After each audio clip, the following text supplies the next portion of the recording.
a double portion of Allah's mighty mercy, and that he would send to us a man with the divine spirit, a made man, a man of whom the most honorable Elijah Muhammad said, "I've cracked Brother Farrakhan.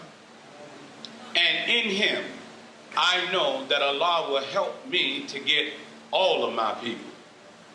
And he's such a humble brother. When he do it and get us across on the other side, he would not say, "Look at what I have done." He would say, "Look at what Almighty God, Allah, has done." We thank Allah for the Honorable Minister Louis Farrakhan, this great divine warner, leader, teacher, and guide, the man who is guiding us today, and that one who certainly Allah has placed his victory and trust in. We thank them. So in their holy and righteous names, I greet all of you today in the greeting words of peace. Assalamu alaikum. How's everybody feeling? All praises due to Allah. Brothers and sisters, we want to first thank Allah for all of those who had a few words to say, those that could whet your spiritual and mental appetite. But we certainly have a treat today, and then for all of those who've had a few words, to our student ministers, let's give them all again another round of applause, thanking them for their words. Today, brothers and sisters, we have I wouldn't say special guest, he's an honored guest. This brother of whom I'm about to bring before you have been handpicked by the man we say we came to follow. Is that right? Now, those of you who are visiting with us for your first time, the Nation of Islam is set up under a theocracy. We believe in the oneness of God and his choice. And we believe that today God has anointed. I'm going to say that again. We believe that God has anointed and appointed the Honorable Minister Louis Farrakhan through the most honorable Elijah Muhammad. And he is the ultimate, not just black leader, but leader in general on this planet. You may think your man is, and that's fine. But the question is, what have your man done for the advancement of black and oppressed people? The Honorable Minister Louis Farrakhan is loved by some and hated by others.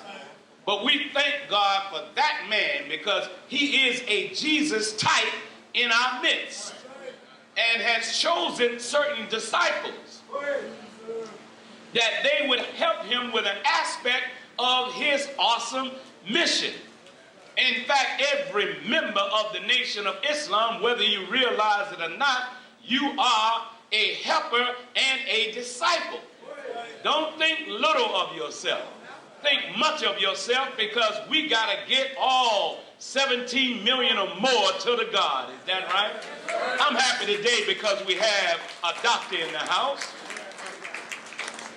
A man of whom, when the Honorable Minister Louis Farrakhan was looking at our nation and the growth of our nation and his spirit trouble, he didn't send for you or me. He sent for Dr. Alim, because Dr. Alim is a brother who's going to speak truth to the minister as he said, whether you agree with him or not. He is the national spokesperson for the Nation of Islam. He is also our national health minister, and he has come up with an awesome way of even checking on black people and oppressed people. I don't know if you've seen him this weekend, but I went to get a checkup from the neck up and the neck down. And I came out kind of all right. I think I'm going to live for 7 more days. How about you? If you have not seen the doctor, then something wrong with you. Why you running? So, brothers and sisters, we're not going to hold back, because we want him to get all the time he needs that he can share with us. He comes directly from Chicago, from the mouth and the presence of the Honorable Minister Louis Farrakhan. Are you ready to hear from our national spokesman, Dr. Alim Muhammad?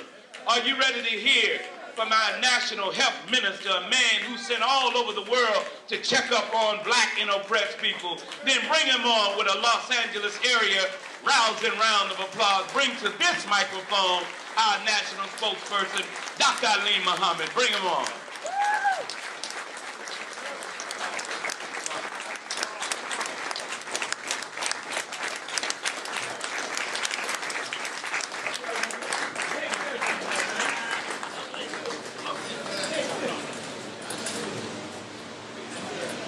In the name of Allah, the beneficent, the merciful, the all-wise, the true, and the living God, who we believe appeared among us in person.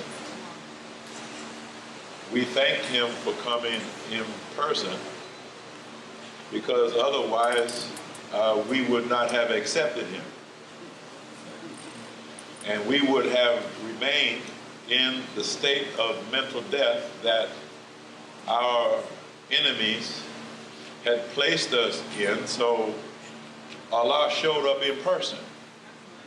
That's right. So we could look him in his face. Come on, Doc. That's right. And he could look in our face. And we could get to know one another real personal like. Yes, sir. We thank him for raising from the midst of us the Honorable Elijah Muhammad, a man who outwardly looked like all the other so-called Negroes at the time, but inwardly he had a genetic coding that allowed him to see past the superficial and see the essence of things and of people, so that through his eyes he was able to recognize for all of us that God indeed was present and in our midst. We thank the both of them for their servant to us today, the Honorable Minister Louis Farrakhan, who is the greatest preacher of all time. Right. That's right. There is no one who has ever preached like Minister Farrakhan preaches. That's right. That's right. He's the best. His word, his preaching has been heard all around the world. And he has the entire world of the righteous on his side. Yes, sir.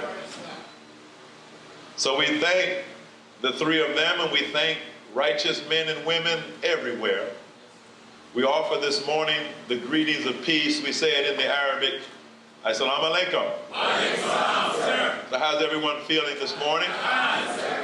To am fine, giving thanks and praise to Allah, working hard in his name, trying to make his word bond.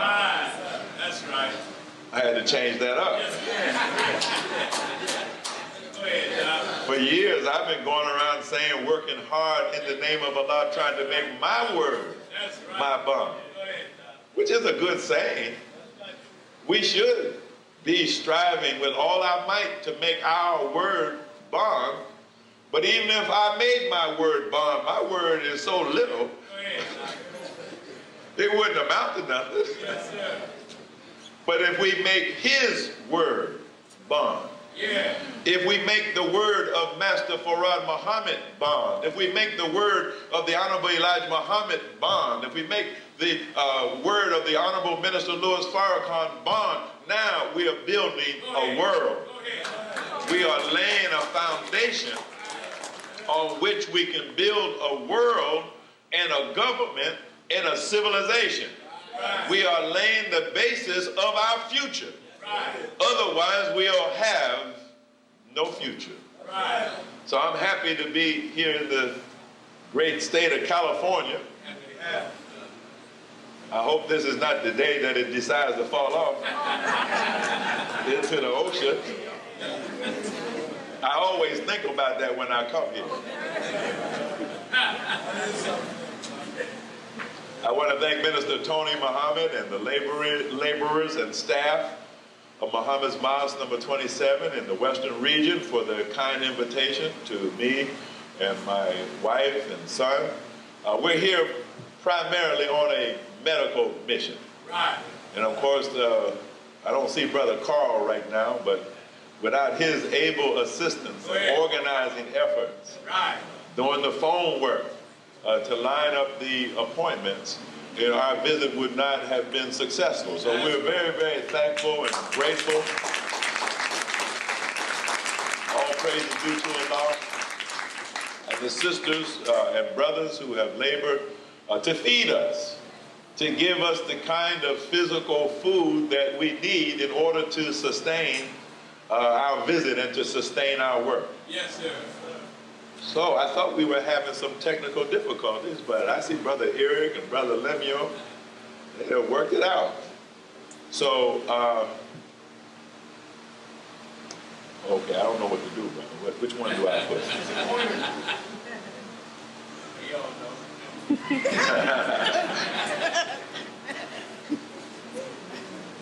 So you want to go up to the slideshow? I got it. Just give us a moment here.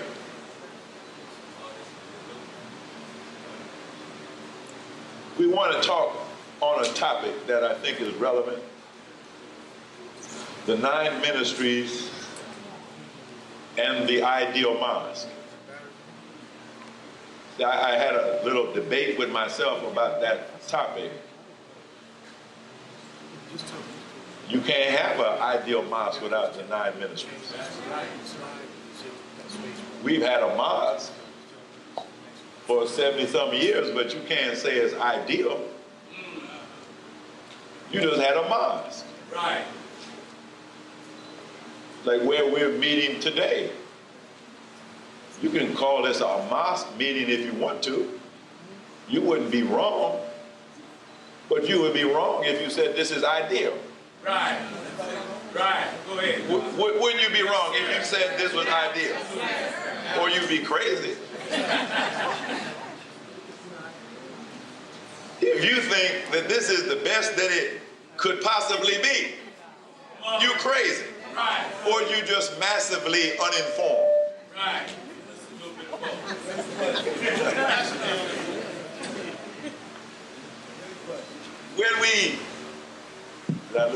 When we use that word ideal as an adjective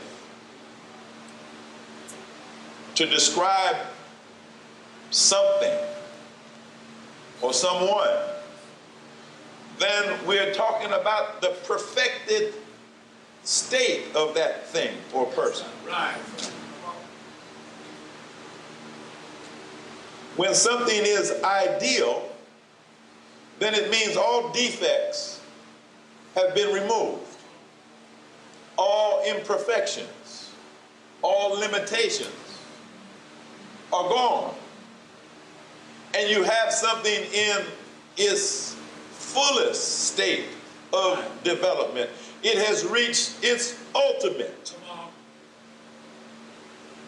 So when we say ideal mosque, we're not talking about the little storefront operations that we have had in the past, that we and in the present, that we call mosques. Right. See, look at the way that the Honorable Elijah Muhammad taught us. He taught us first what was called the student enrollment. And the student enrollment was to introduce us in question 1 and answer 1 with the ideal by asking the question, who is the original man? Come on, yeah.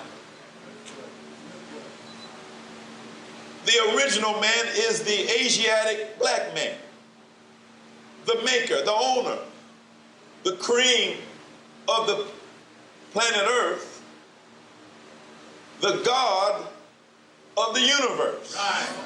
Right. And we can bear witness that when we heard that we didn't know anybody like that. Right. Right. Right. But we could also bear witness from within ourselves that even though in our everyday waking and working reality that we didn't know anybody like that, but from within ourselves there was a confirmation that the question and answer concerning the original man was absolutely correct. Right. Come on. And true. Yes, sir. And there was a confirmation from within,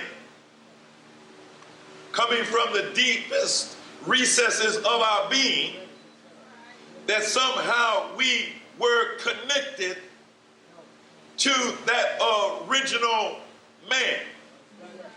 That we were ourselves a part of the original nation. Right. That we ourselves are original people. Right. And in our ideal state, we are the makers. We are the owners. We are the cream. We are the God. But the Honorable Elijah Muhammad said one time, this present day black man is not a good example of the original man. That's right.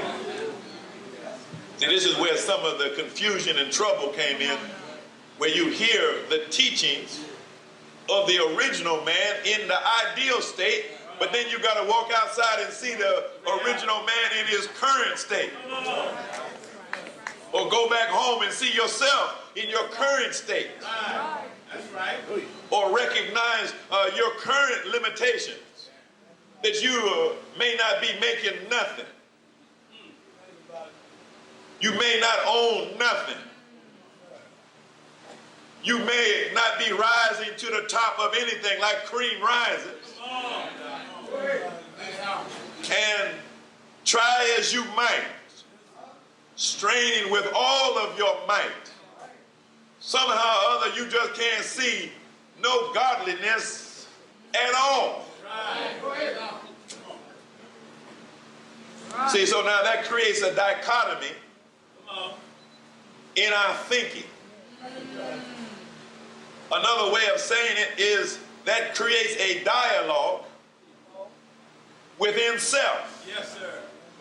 Where on the one hand you bear witness to the truth of this original man in the ideal state.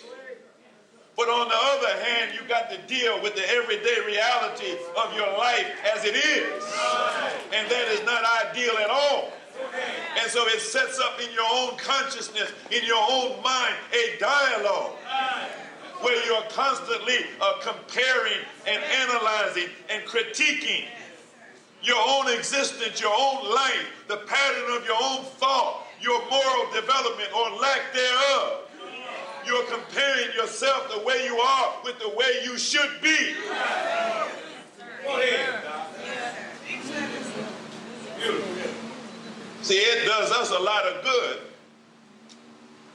to know what we have the potential to be. Right. That's right. This is how you properly raise children. By giving them a vision at the earliest age of what they can be. Right. That little boy, he don't actually like being a little boy. Right. Weak and powerless and helpless. He don't actually like that. So just for you to say to him one day, you're going to be a big man. Right. You're going to have big muscles. And you're going to be this tall. See, now that little boy gets a little encouraged. And now whatever he has to go through, whatever difficulties might occur in his young life, he's better prepared to face that, because one day I'm going to be a big man.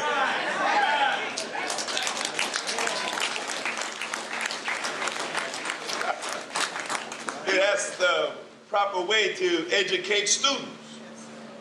You don't worry about how ignorant they are in their present state.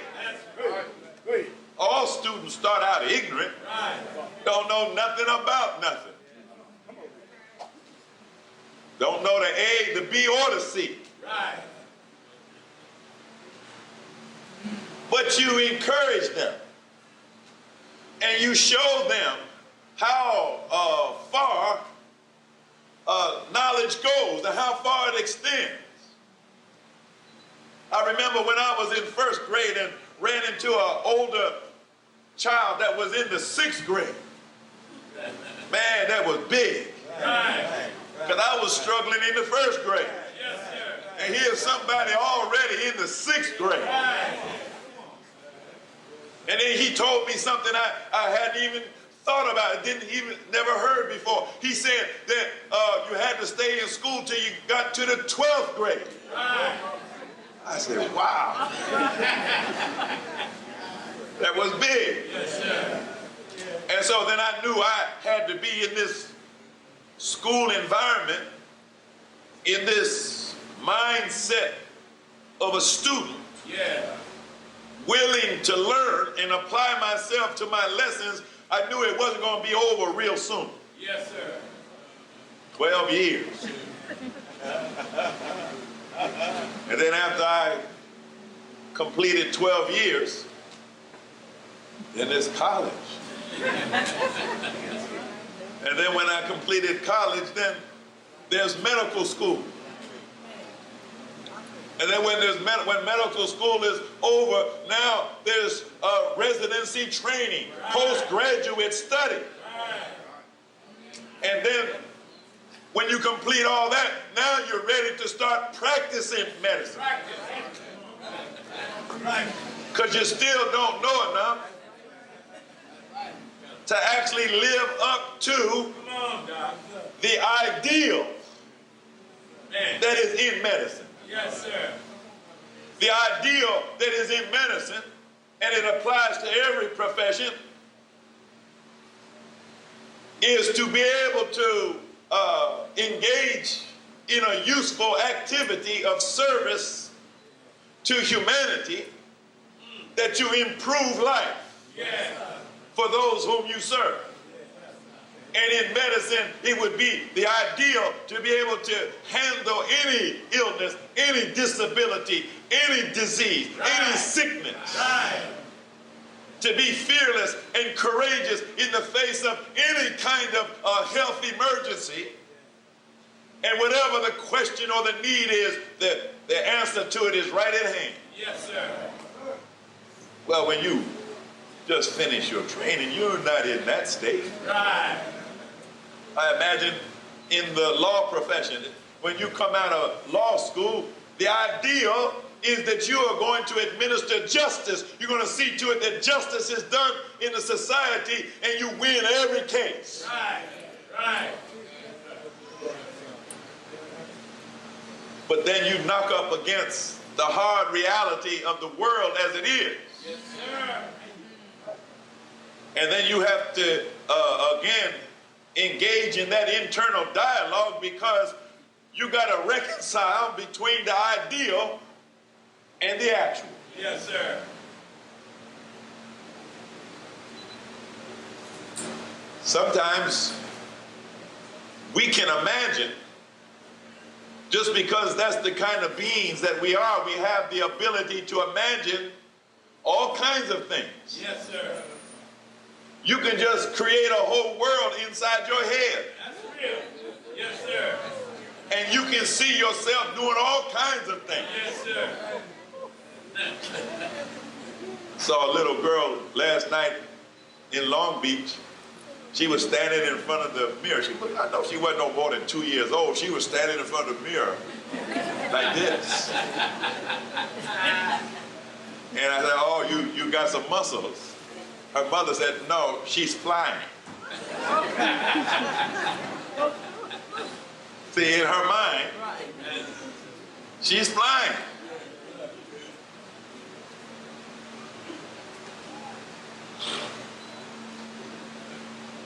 But as she grows, I wonder, is she going to lose her vision that says that she should be able to fly? I wonder if her life is going to be such that the vision or the dream of her imagination gets crushed, that she gets so wounded and so demoralized and so dispirited that as she gets older, she will lose the capacity to dream or to believe in her dream. Right. See, many of us are like that, aren't we? That's what happened to us. Yes, sir. Some of us have arrived at a station in life where we don't even like to remember our childhood dreams, or seemingly have forgotten that we even had a childhood dream. That's right. Of what we thought our life was going to be like, because we got ground up so fine by the hardships of reality that we threw away our dream as being unrealistic. Right. Saying to ourselves, you've got to accept life the way it is. Forget all that. Right. And just deal with it the way it is. And so now we go through life as it is, but that's dead. That's meaningless. Yes, sir. Because if things just have to be accepted the way they are without change, then there can be no progress. Yes, sir. And we don't need to hear some subject about an ideal mosque. Just accept it the way it is. Come on.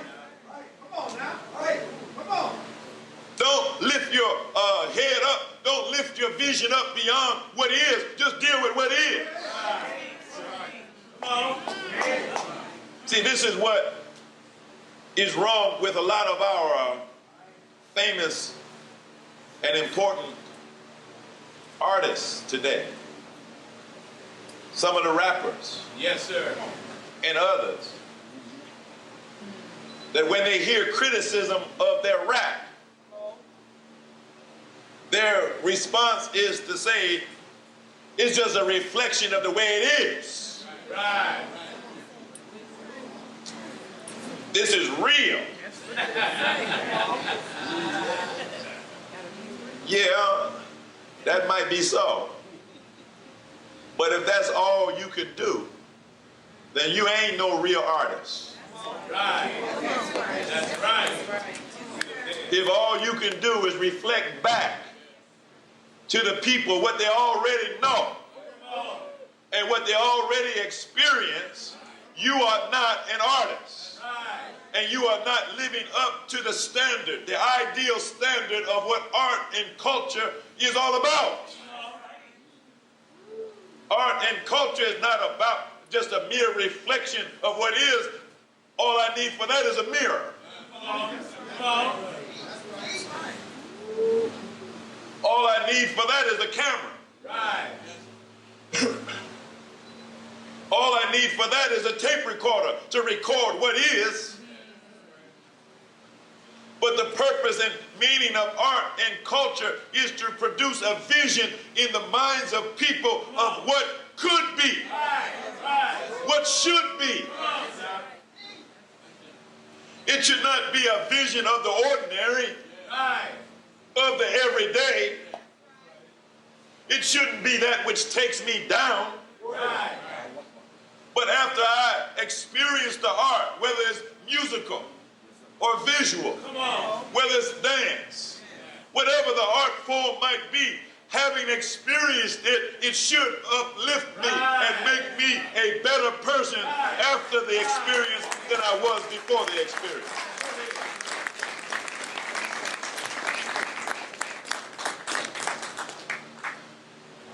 So we're talking about the ideal mosque, which right now does not exist. Excuse me. Come on now. I'm having a problem with your Los Angeles atmosphere. If I stayed here long enough, I guess I would get used to it. But right now my eyes are itching and my nose is a little stuffy. So please forgive me if I'm wiping. But that's the way it is. This is not the ideal. But right now it's the only air we got to breathe. So like it or not, we got to breathe it.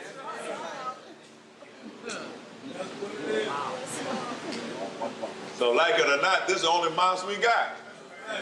Right? It's not ideal. Now some have adopted a mindset that some would call, they have a beautiful mind. Meaning that they have set their mind so that everything is beautiful. They don't see any defect. They don't see any mistake. They don't see any shortcoming. Everything is beautiful. They could be sitting up in the middle of a swamp, having study group in the middle of a swamp, swatting flies and mosquitoes. But their mindset would be all praise due to Allah. And of course, all praise is due to Allah, even in the middle of a swamp. But Allah don't actually want you sitting up in the middle of a swamp. He created you for better things than that. So now, our great challenge, if we are willing to accept it, is how are we going to transform our current reality into the ideal? See, as individuals, how are you going to transform yourself from the Negro that you are today to the original man? How are you going to go from basically living a beast life as a savage in the wilderness of North America, running wild, into a real God in human form? See, that's your and my individual challenge. Now we got something to go on because we got the student enrollment. So we know the characteristics of that original man and what that original person is supposed to be like. And so then we should be striving with all our might to make something, to own something, to rise to the top of whatever we in, and then ultimately to become a God. And we got something to go on because God came in person and showed himself to us so we know what a God actually looks like. Otherwise, you would be trying to convert yourself into a spook. You would be angry at your flesh and blood because you would think that that's somehow not godly to have flesh and blood. You would be angry at your eyes and mad at your brain because you would think that somehow it's not godly for God to have a brain or eyes or a hand. You would be mad at your appetite because you would think somehow it's not godly for you to need food or air or water. Or you would be mad at your bodily functions because you wouldn't think that God should have to go to the bathroom. Because we have been taught in such a silly way into the unreality of God that if we were moving down that pathway, we would soon go out of existence just through sheer stupidity. But we got something to go on, don't we? Yes, sir. I remember the first time, I believe it was in 1972. Maybe somebody can correct me if I'm wrong.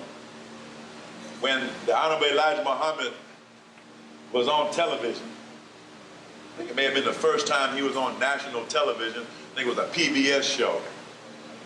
And he was being interviewed, I believe it was by Ellis Hazlett. You remember that? And he looked so beautiful on that TV screen. Because you know what you're used to seeing on television. Bugs Bunny, Davy Crockett, all that kind of stuff. But to see the Honorable Elijah Muhammad come up on television in America, and he looked so good, he looked divine. As a matter of fact, after the program was over, a debate broke out in the FOI house where I was living at the time, where the brothers were saying, that's God. That's what they said. Because, you know, on TV you can see things better than if you had Savior's Day and the Honorable Elijah Muhammad is way off in the distance. You couldn't actually get a good look at him unless you were blessed to come into his presence, which I never was. But that television camera, it came in so close. And you could see this man's skin shining and flashing like gold. And you could see the power, you could see the light, you could see the life in this divine being. And so the brothers were saying, that's God. And I didn't say nothing. And they said, well, what do you think? I said, well, I agree with you that he looks like God. But the only reason why I can't go along with that is because he told us of another. Right.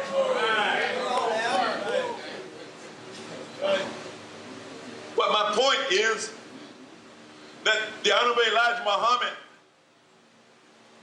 was evidence of God's presence with us. He was evidence in and of himself. And he became so like God that you would have to really think hard to realize there's another one even greater than that. Because in your personal existence, in your common everyday life, you ain't never seen nobody like the Honorable Elijah Muhammad. And I would dare say that with the younger generation in the Nation of Islam today, you may have a similar experience with the Honorable Minister Louis Farrakhan. Yes, sir. When you look at him, you can't say there's an ordinary man. That you saw somebody like him in the supermarket yesterday. No, you didn't. Or they got somebody down at the school just like him. No, they don't. Or there's some preacher down the street just like, no, it's not. Or you went to Africa and you saw somebody like, no, you didn't.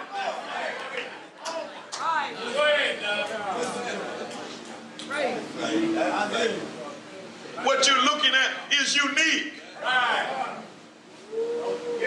That's unusual in this world. So now you're looking at three examples in the flesh of what a human being can be like. A human being don't have to be like you, or your mother, or your father, or your neighbors, or your gang members.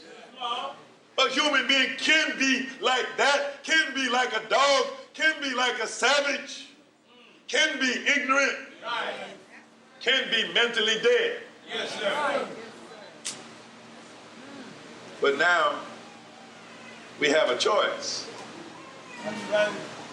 to be God if we want to. We got something to go on. Well, the reason I'm spending time about that is because you're not going to have an ideal mosque unless you have ideal Muslims to be in it. That's right. See, it's not so much that the mosque, as the mosque, makes the people. It's the people that make the mosque. See, if you have a criticism of the mosque today, or of the Nation of Islam today, well, wait a minute, reflect on that for a moment. Whose fault is that exactly? Yes, sir. See, sometimes we're so irresponsible, we sit back and say, I wonder when Minister Tony gonna take care of this or take care of that. Well, probably if you had a chance to follow him around, he's already too busy. Now you want him to do something else. Or you want Minister Wazir to do something else. Or you want the captain to do something else. Because you think they ain't got enough to do. See, I heard Minister Tony in his opening remarks referring to the Nation of Islam like a theocracy. As a theocracy, in other words, a nation in which God is the ruler. Right.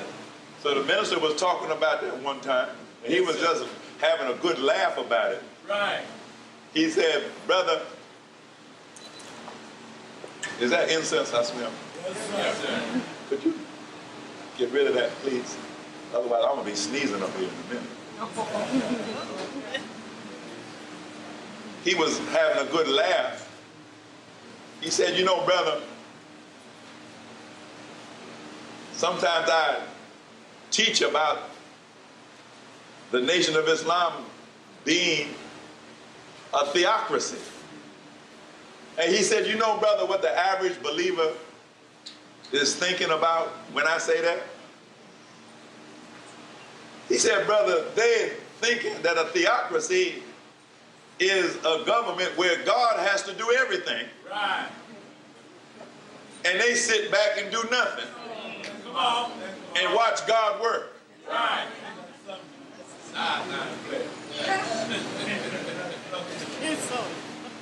Because when you say theocracy, which means a rulership of and by and for God, well, then you have to identify who you think the God is. Right.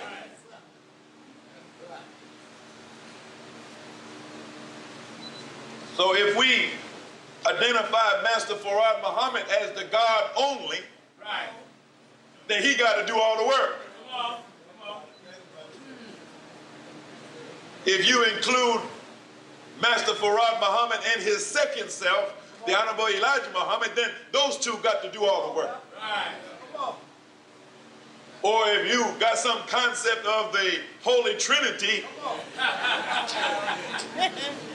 so you include the minister in that, now they got to do all the work. Because that's God. And that don't mean me. Right. Because I'm just sister so-and-so, I'm just brother so-and-so. I'm just a brother in the ranks. Come on. I'm just a sister in the ranks. I ain't got no responsibility.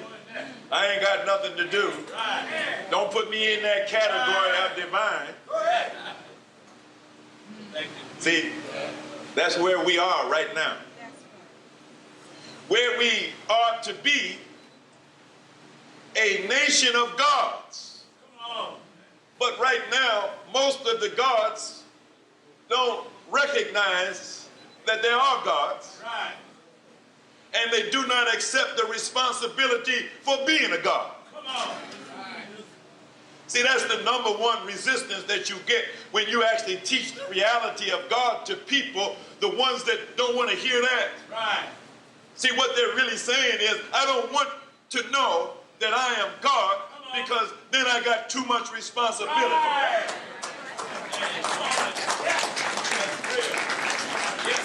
And even the ones that say that they accept it, they don't really accept it, and you can tell that they really don't accept it because they don't accept the responsibility that comes with being God.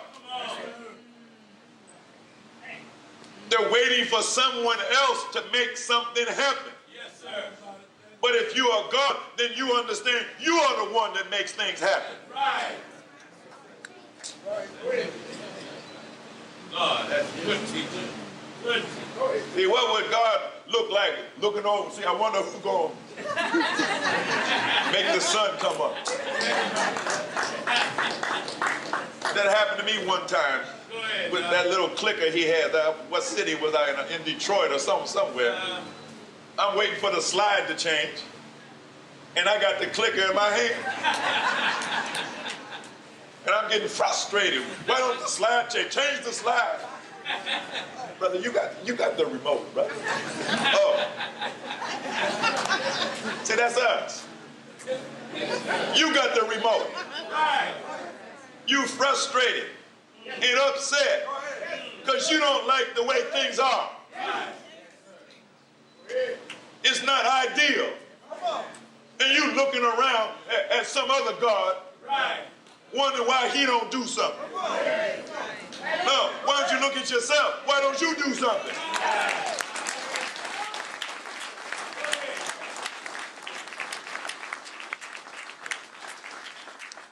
Why do you want to give all the power and all of the authority to somebody else and none to yourself? So anyhow, let's move into this. Is everybody all right? Yes, sir. See, this is who we've been talking about. That's right. That's right. See that light, brother? Can you see that? Yeah, that's good. That's better. Now those are not great pictures in the projector. But just in case you don't know who Master Farad Muhammad, that's him. Yeah, that's a picture of him. See, you actually could take a picture of God. Maybe you didn't know that. Back in the old days, some of the believers, they used to have a little photo of God in their wallet. You go in the Muslim home, they got his picture up on the wall to always remind you of the reality of God. God is a flesh and blood man. Now don't make a mistake, it's not the flesh and blood that's God. No, it's the being that lives in the flesh and blood. That's the God. And then that man dressed in white there, see, he's reading the Holy Quran. That's the Honorable Elijah Muhammad. And you can see how unusual he looks. That ain't your ordinary Negro there. Right. This is the one that we follow. This is the one that taught us everything that we know. Right. The first one over here, he taught him. The Honorable Elijah Muhammad didn't go to the white man's school. So the white man can't claim that he taught the Honorable Elijah Muhammad nothing. The white man made sure he didn't teach him nothing. Just like he made sure he didn't teach you nothing. Even what you got in terms of your degrees is nothing. If you don't think it's nothing, try it out. And you'll see it's nothing. It doesn't actually help you do anything except get a better job with the slave master. So it'll move you up on the totem pole of the slaves. That you'll be higher up on the white man's totem pole than the other Negro is. But it won't actually help you if you mean to be free, or if you mean to liberate your people, or if you mean to solve the problems that your people are facing that causes their life and existence to be a living hell. You'll find that education that you get from the white man isn't worth spit. Right. I know, I got plenty of degrees. I found out that if I really wanted to practice medicine, I had to sort of almost forget what the white man taught me in medical school. I'm glad I went to medical school because that allows me to have a license. In this system, in order to heal, you got to have a license. Otherwise, they call that a crime. See, they probably would have locked up Jesus, charging him with practicing medicine without a license. But healing has nothing to do with what school you went to. It has to do with what you know. concerning life and the laws and the science of life. And it was summed up by the two of them when Honorable Elijah Muhammad said that man taught him that there is no cure in medicine and drugs. He said that it is the right food and fasting that is the cure for all of our ills. Now some of us heard the fasting part, and we're serious about that. But we missed the part about the right food. So we think we can do without the right food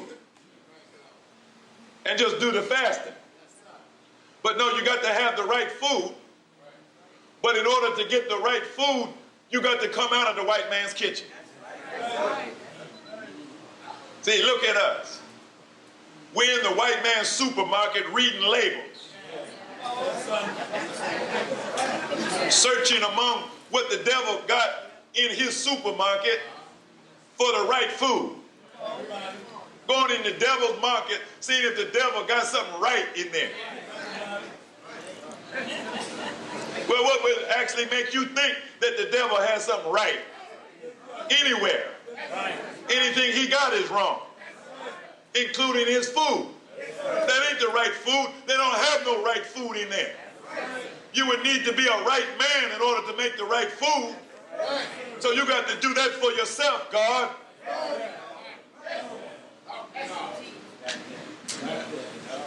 So that's why we're sick.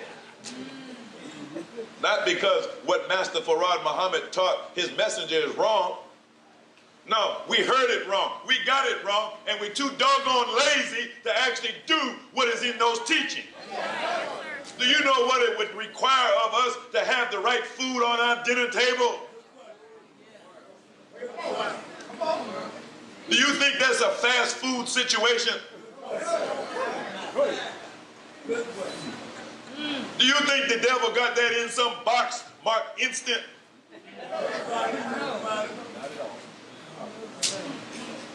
No, if you're going to have some right food on your table, brother and sister, you're going to have to roll up your sleeves and go to work. You're going to have to do what the original God did when in the Garden of Eden. It said God planted a garden east of Eden. Well, how are you going to get out of planting a garden if you want to have some right food? Then you got to ask the question, right for what? Right to sustain the life of a God. You can eat the wrong food if you want to, but it deprives you of your right to be a God. You didn't hear what I said. Come on.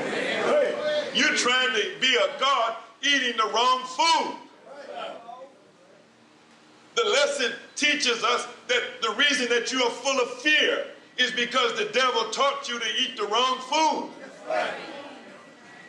So even though you got the lesson, you're still eating the wrong food. Which means that the fear is still there. You're not listening to what I'm saying.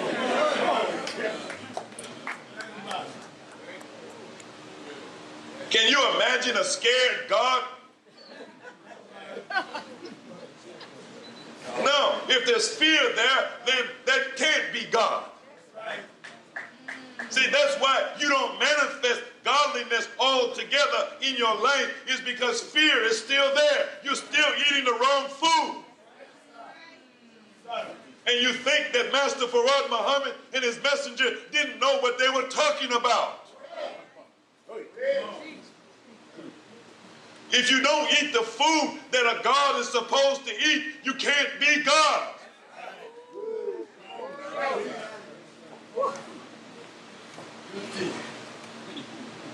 Look at the fall of Adam. What was that all about? After God taught them what they should eat and what they should not eat, then the devil comes and says, the thing God said don't eat, that's what you should eat. And they went along with the devil. Just like us. We go along with the devil and eat what the devil says eat. So just like that serpent in the garden pulled that poison apple and they ate it,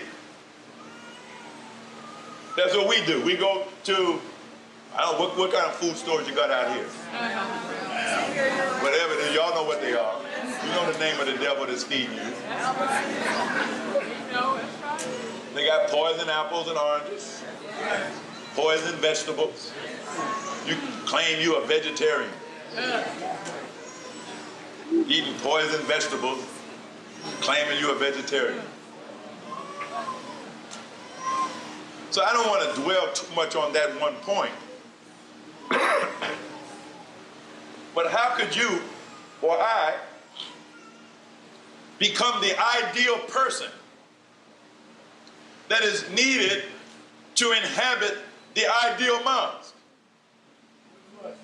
See, could the ideal mosque be ideal if there's defective people in it? And what makes you defective is your diet. Teach me. Teach me. What you eat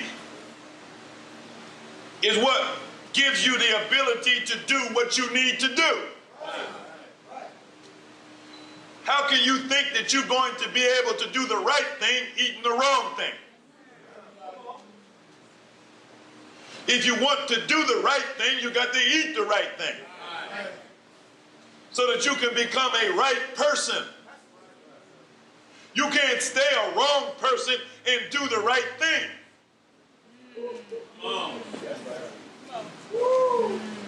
See, well, why are you saying what you're saying? Because the world changed Tuesday night.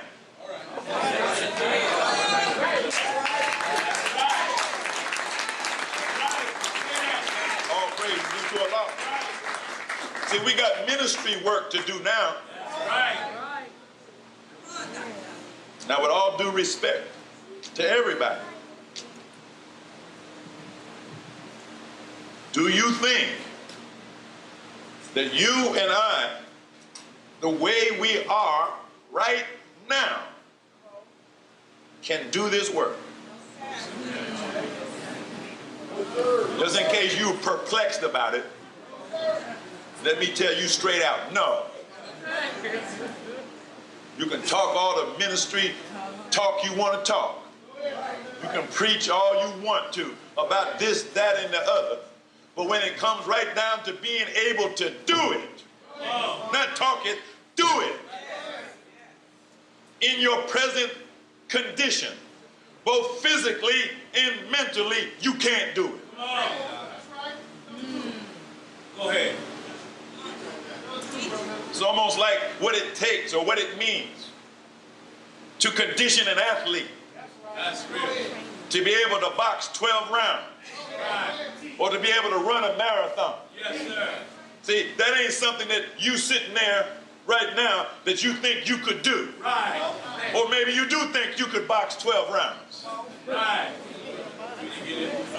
I know one time I thought I could box 12 rounds. I found out I couldn't box one. I was so exhausted after about a minute and a half.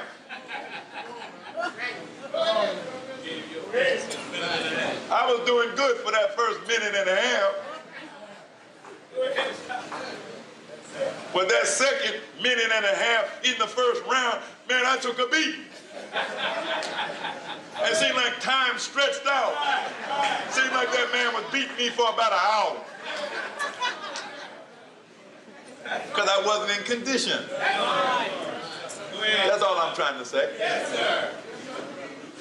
I don't care what it is that you need to do. You got to be in the proper condition physically and mentally, morally, and spiritually. Otherwise, you can't do it.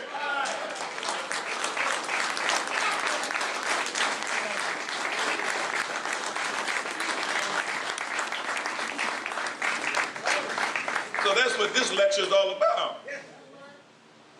Ain't a whole lot of preaching about this or that. It's about getting us ready to do what we got to do. Could I have the next slide, please? Is everybody all right? Yes, sir. See, this is just a little bit of the reality of the coming of God. See, in Habakkuk, it says God came from Teman. which is basically the name of a tribe, a people. Right. That's where it came from. The Holy One from Mount Paran, which is in the Hijaz district of Arabia. Right. You can find that on the map. That's where God came from. Before him went pestilence, and burning coals went forth at his feet. This lets us know that the identity of God was to remain hidden until a time, and then you would be able to know his coming, because you would see pestilence wherever he went. You would see his judgment taking place, destroying what is to make room for what is to be. See, we would be the same, Minister Tony, Yes, sir. if we were in the right condition of mind. That all over the country, we wouldn't be looking for no old, run-down, affordable building to stick our mosque in. Right. No, we would be like God. That we would come and burn up everything. Ain't nothing here useful for our purpose. Because this was built by devils for their purpose. Yes, sir. So they structured into what they built something of their own nature, of evil and wickedness and unlikeness to God. So that's why God got to burn this present world up. Ain't nothing useful in it for a righteous person. Right. Now think about the different thought that's in your brain right now. Come on now. You saying to you, there's a whole lot of useful things in this world. See, that's your thinking. See, you love a lot of these things that's in this world. You wouldn't burn this down. You would say that wouldn't make no sense. But God, when he comes, he burns up everything. Because there's nothing that he can use. That's right. See, constructive-minded people who are operating according to a vision, they'll come into a neighborhood, and the first thing they do is bring in the wrecking crew, tear all this down. They don't even look good at it. Just tear it down. Just clear it out. And we sitting back, look at the devil. They tore down all those houses. They tore down all those buildings. I was born right over there. I can't even see where I was born. That's the old dead head Negro talking. But the white people, even though they're devils, they operate with the mindset of a God. They ain't worried about what was. They get rid of that. Because they're operating according to a new vision that is in their mind. They're seeing something in their mind's eye that's not there right now. But they got to get rid of the old in order to construct the new. All praise is due to Allah. So to the uninformed, they look destructive. See, change sometimes looks destructive because you got to get rid of what is. And that's where the fear comes in, where we know we got to change. We're afraid to change. We're afraid to destroy what is. Even if we know that what is isn't too good. But we're sentimentally attached to it. So that's why in the history of religion, when somebody wanted to prove how righteous they were and how obedient to God they would make a sacrifice. They would take some of their grain from the harvest and sacrifice it to God. Or they would pour out some wine, sacrifice it to God. If they were really, really religious, then they would go get a sheep and cut the poor sheep's throat and sprinkle his blood on the altar to show how righteous they were, or kill a bull Right. Man, if they was really, really big time religious, they'd kill a camel or something.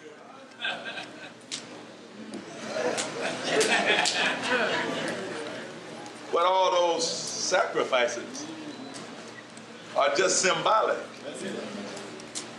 See, when are you going to take the knife of sacrifice and cut your own throat?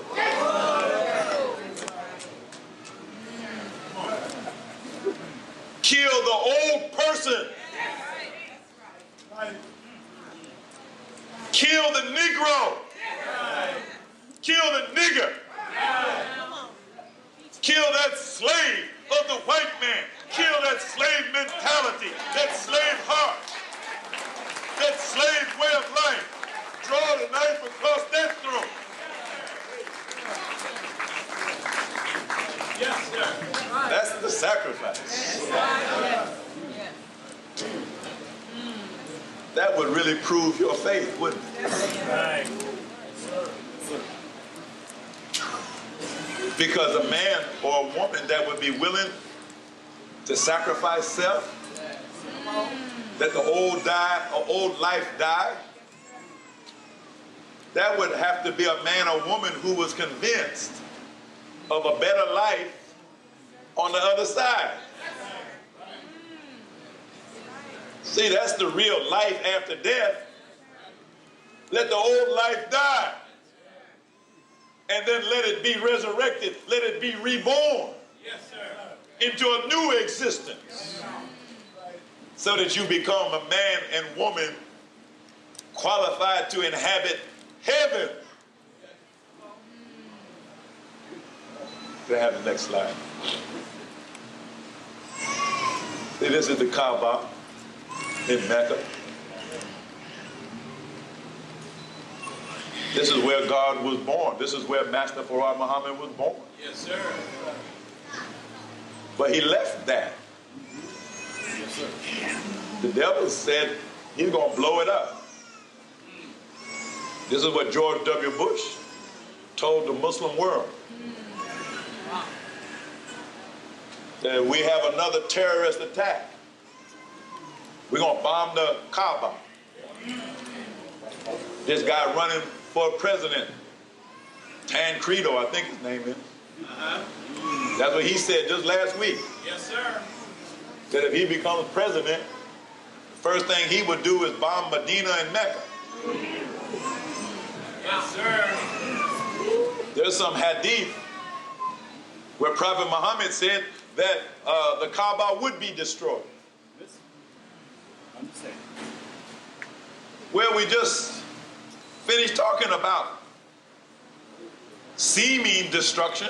Right. That's right. See me. See, this is a symbol of something. Right. What do you need with the symbol of something when the something itself is present? Yeah. Go ahead. So in the old world of Islam, any Muslim would sacrifice everything just to be able to go to Mecca and circumambulate the Kaaba. Right. And then if they were really lucky, they would get close enough where they could kiss the black stone. Right. So the Honorable Elijah Muhammad went to Mecca in 1959. He did that. Yes, sir. He said, but when he had to kiss the black stone, he said he didn't like it. Because he knew he was kissing himself.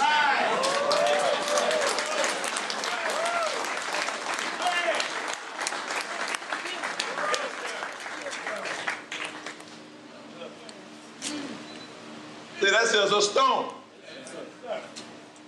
You think the kingdom of God is built with stones? That's just a building. We can get buildings anywhere. Right. That's easy. There ain't no shortage of buildings. Right. But the kingdom of God is built with lively stones. Meaning that the stones that go into this foundation, that go into this building, are living human beings in the image and likeness of God that are cut to the dimensions of God. All the roughness is cut off of them. Yes, sir. And they're polished up real good. Yes, sir. Next. See now, that's some devil's artistic rendition of the mother plane. Right. See, when God came, he didn't come like the prophets come.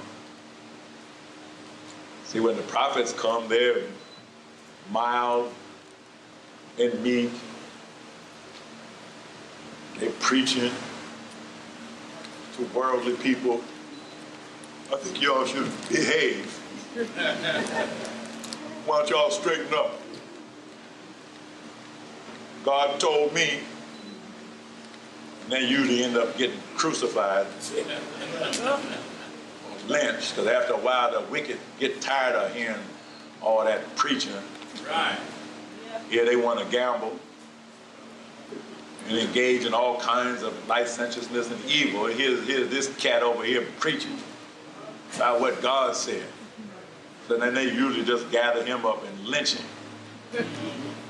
Put a stop to that kind of preaching.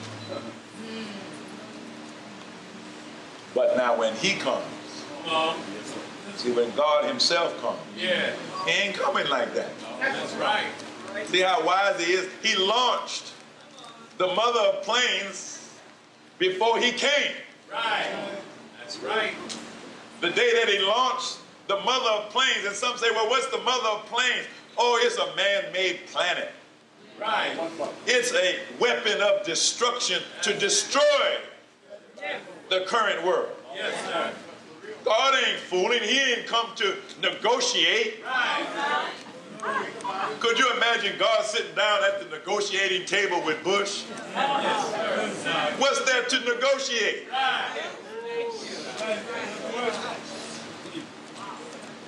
Now he come to destroy them. And he shows the weapon that he devised that has the ability to destroy them. The mother of planes a half mile by a half mile. Got 1,500 little baby planes that they call flying saucers. They was talking about it last night on Larry King. Wondering whether they from some planet. They not from some, yeah, they from a planet. They from this planet. There's some aliens on there, little black men. That if you saw one of them, you would like to disrespect. But actually, they are the agents of your destruction. And at a moment's notice, they go into action, and they could wrap up America just like that. Don't think it's going to be no big fight.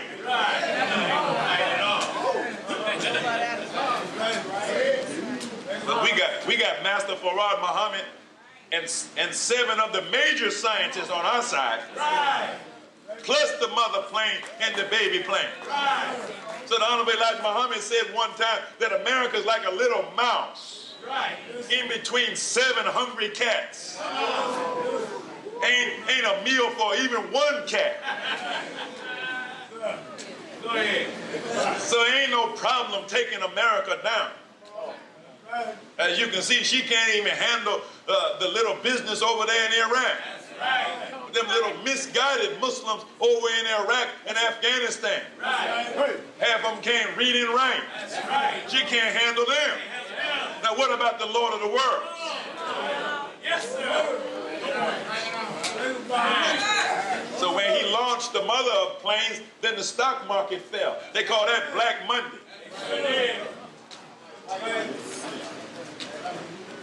See, because when God goes up, the devil got to go down. He puts on his money, in God we trust. He don't mean the God of righteousness. He means money is his God. So when the real God launches himself up, then that false God got to take a tumble. Next slide. When he came, America was the breadbasket of the world. Her great wealth was based on her ability to produce agricultural products. And she has used food as a weapon. But when he came, Master Farad Muhammad, he brought drought to America. Just like the one you're having now. Yes, sir. Where America is drying up, That's right. burning up. But in the 30s, they called it the Dust Bowl. Where it got so dry that the topsoil was like dust. That's right. And then Allah caused a strong wind to blow from the west unto the east and blew all of America's topsoil away from her agricultural area and put all the topsoil in the Atlantic Ocean. Right. Come on. Destroying her ability to feed you. Yes, sir. You ain't hear what I said. Yes, sir. Bringing famine into the land. America does not have the ability since that time to produce the right food. Her chemical magicians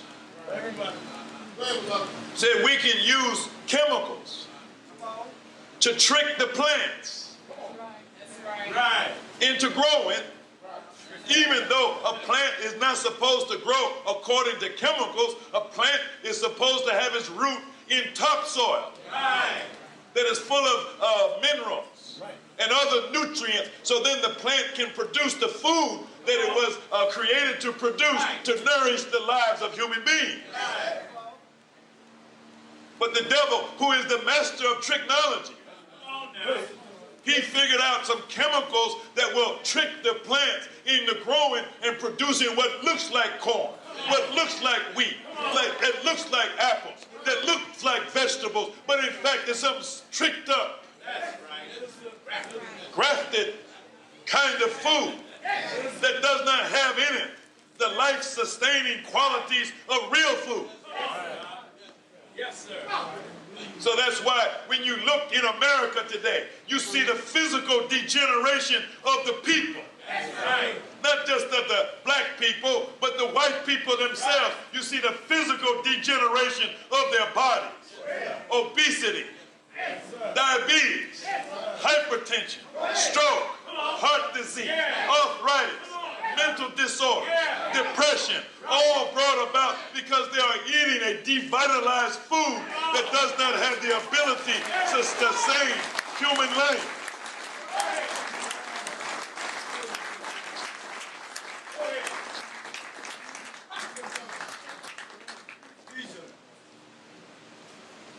That's why the Honorable Elijah Muhammad said, get your mouth out of the white man's kitchen. Because the white man's kitchen has been blasted by Allah. Do you think that Allah wants the devil to get credit for feeding you? You God's people, but the devil feeds you.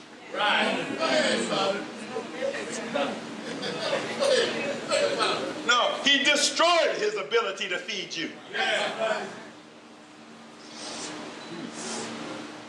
And you are destroying your ability to participate in the kingdom of God or raising the kingdom of God, because eating the devil's food has you in such a condition that you're too tired to do this work. See, that's why, Minister Tony, you can't hardly get the cooperation that you need. The people's too tired. They just like the lessons. They talk about Master Farad Muhammad's uncle and aunt. That's right. They got pain in all their joints. They come into the mosque. And all they can do is just fall down in a heap in a chair. And you preaching the fire down from heaven, trying to motivate them to do this work. They too tired. All they want to do is go home and eat first, then sleep, with the television on. So you can't hardly get no participation. See, eating the wrong food makes you non-productive. Right. You can't produce nothing. You're too tired to produce something. You're so tired you can't keep your eyes open. You can't keep your mind focused on one thing long enough to actually accomplish it. That's because Allah killed the white man's agriculture. Right. And you haven't built the black man's agriculture yet. So you're just starving to death. And you're going to keep starving until you die, or else build a ministry of agriculture. Yes, sir. Next, please. Is everybody all right? Yes, sir. See, when he came, he brought supreme wisdom. Yes, sir. Because there ain't nothing useful in the white man's educational system. Right. Anything that's in it that you would call useful is what he got from us. Right. We taught him mathematics. Can't say the white man don't know mathematics. Of course he knows it. We taught him. Right. We taught him science. We gave him astronomy. Go look in an astronomy book and you'll see the name of every star has an Arabic name. That's right. Come on, Doc. Because we taught it to him. Right. If he got some good in his medicine, we taught him. That's right. If he got law, we taught him law. Yes, sir. If he got a government, we gave it to him. We even had to help design his flag. So he could actually show himself forth as an independent man. So Allah comes with a whole new educational package Yes, sir. Right. called supreme wisdom. That if he teach it to you, then you become supreme in wisdom, knowledge, and understanding. And somebody that just got a degree from the devil's school can't handle you. That's right. The Honorable Elijah Muhammad put it this way: if you continue to listen to me, I will have you so smart that you'll be able to tie the devil around your little finger like a string. And you won't even know he's there unless you look at your finger.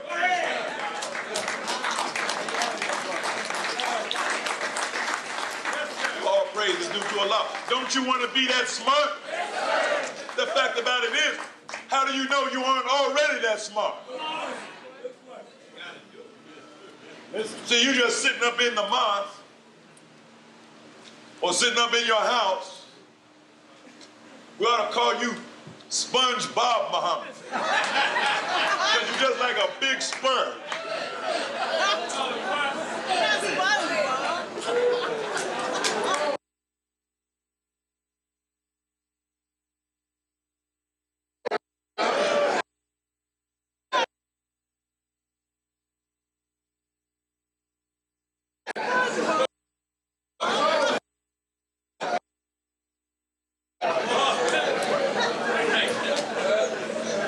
You've been sitting up for 77 years, soaking up supreme wisdom. Some of you got closets in your house. You scared to open the door because all the tapes would just fall on top of your head.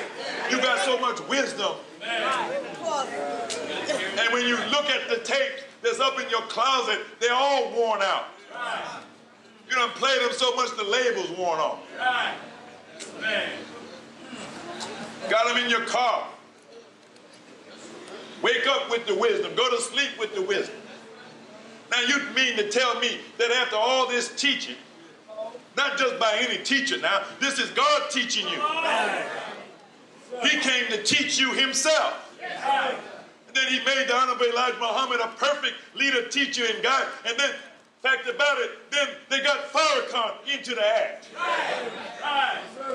That's right. Just in case you wouldn't respect the way the Honorable Elijah Muhammad taught. Because he had broken English. Yes, sir. That's right.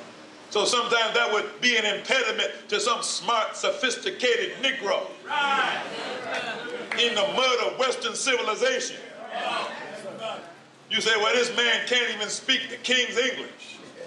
Yeah, but pay attention to what he's saying. In his broken English, it means more than all the King's English that you can put together.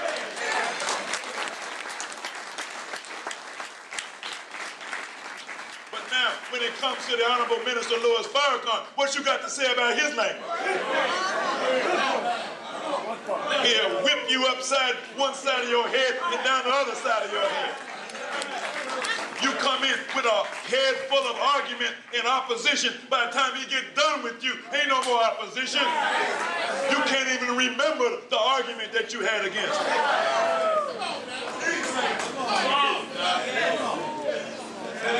You can't say you don't understand. Because there ain't a plainer teacher ever existed in the history of the earth.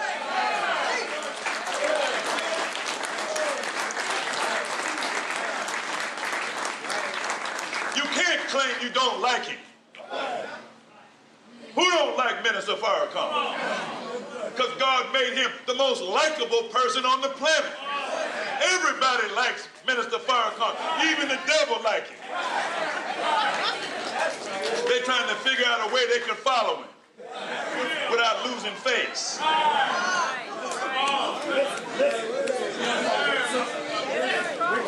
Think about it for a minute. If you was white and you had Bush as your leader, wouldn't you be embarrassed that if some aliens did come down from space and they said, take me to your leader, you had to take them to Bush? Man, that would give the whole planet a bad name. Go ahead, Doc. So if I ever met an alien from outer space, they said, take me to your leader, I know who to take them to.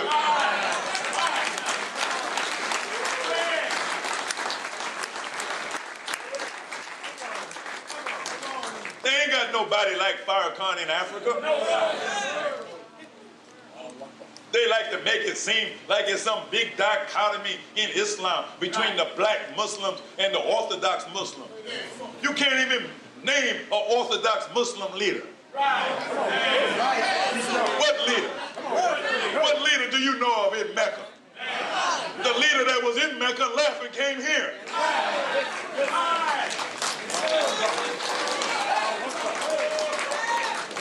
What leader in Pakistan? What leader in Indonesia? What leader in Africa do you know about that's shaking the world? There ain't but one that's shaking the world, and that's the Honorable Minister Louis Farrakhan. All praise to Allah.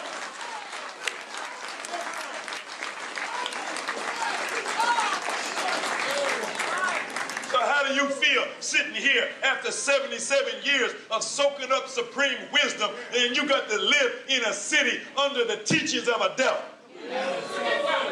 Here you sitting up with supreme wisdom and you sending your babies into an educational system set up by the devil.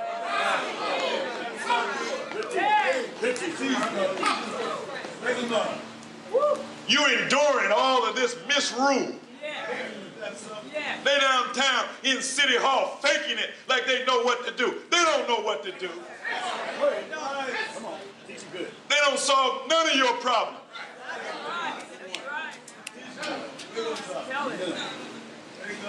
Makes you wonder what you're paying taxes for. What do you get for your taxes? You supporting the rulership of this government over you. They don't even claim that they got supreme wisdom. All they claim is democracy, which the Honorable Elijah Muhammad said means demon rule. So what is the righteous sending up their tax dollars for? To the demons, to continue their rule over them. When God came to set you on top, to make you the rulers, why are you looking at the mayor in City Hall with respect? He's not the one God came to set on top. Why are you looking at the man in the White House or on the Supreme Court or in the Congress as though those are leaders, or that Arnold Schwarzenegger is the leader? He don't have supreme wisdom. What qualifies him to rule you? He don't know what you know. It would be different if he knew what you know, but he don't know it. Why do you like to give these white people more credit than they deserve? In the beginning of them, we only gave them 33 degrees of wisdom. The God who came after us came with 360 degrees of wisdom. So why are we bowing down to people with just 33 degrees? Oh, he's a high mason. So what? A high mason is pretty low with us. If he's a high mason, means he got about 1/11 of what God came and taught us. So why are you so satisfied sitting at the feet of these inferiorly taught people? It ain't their fault. They wasn't taught supreme wisdom. But you were taught supreme wisdom. So what are you doing with it? Falling behind people that's more ignorant than you. You used to be the most ignorant people on the planet. But how could you still be that 77 years after God came? Unless you're saying God didn't know what he was doing. Yes, sir. You're saying Honorable Elijah Muhammad didn't know what he was doing. You're saying Minister Farrakhan was ineffective in preaching to you all these years. So the Bible says that wisdom is known of her children. Yes, sir. So now it's time for we, the children, to stand up and open our mouth and speak. And you might be surprised at what wisdom is locked up inside of you. Yes, sir. Yes, sir. So the best thing I heard the minister say Tuesday night, he said, we got the freedom of speech. That's right. That's right. So you just think you're still dumb. Man. Because you was dumb so long, you thought that was a permanent condition. Man. But after God come, he can change anything he wants. He can change a dumb Negro into a paragon of wisdom. So all you got to do is open your mouth now. Yes, sir. Next slide. We got to move here. See where he came.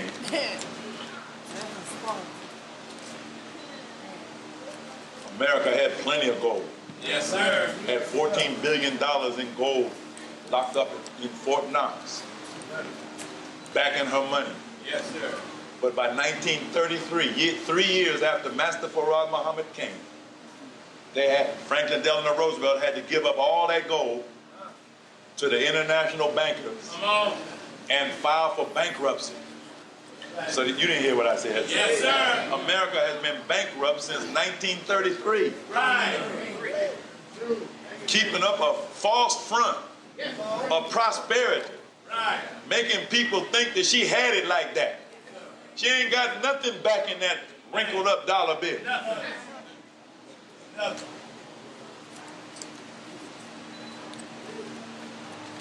So now the world is waking up. So Iran told Japan last month, we're not selling our oil for dollars anymore. Told the Japanese, their number one customer. That's right. So no, you come with your own money. Right. We'll accept the Japanese yen, but don't come with no more dollars. That's right. Man. The Chinese Minister of Finance told America, said, you can't bring no more dollars to invest in China anymore. That's right. We got enough of your worthless dollars. He didn't say it like that. Same thing implied. China said, we already got $1 trillion in Yankee greenbacks. Right. That's declining in value. And so now about the only thing they can do with those U.S. dollars is come back to America and buy up America. Right. Right. So they're telling me the Chinese bought up the docks down in Long Beach. Yes, sir. They bought IBM. Japanese have about $1 trillion in U.S. assets too. They said we're tired of sending our Hondas and Toyotas to Americans, and all we get in return is these worthless dollars. Right. We're giving you good cars, Right. good quality products, Right. and all we get in return is a Federal Reserve note, which is just a fancy way of saying an IOU. Right. Man. Ain't got it. Ain't got it. So they went in the books and looked They said, we don't think you can pay us off. The way things are going. This is a couple years ago. Yes, sir. We don't think that you will ever be able to pay us what you owe us for all of the things that we have sent to you, expecting to be paid. So they said we could call it even. Just give us California. That's what they said. Yes, sir. Just give us California, and we'll call it even. Man. Well, now, maybe they cut that deal. See, what does privatization mean? That everything's for sale. Right. Even things that you don't think should be for sale is for sale. Yes, sir. To the highest bidder. And America don't have no money. So it's just like you, when you don't have no money. What exactly do you have in your house that you wouldn't sell? If you're hungry enough, would you sell your TV set? Yes, sir. Would you sell your Rolex watch? Would you sell them old worn out shoes? Them old records that you got up in the closet if somebody said,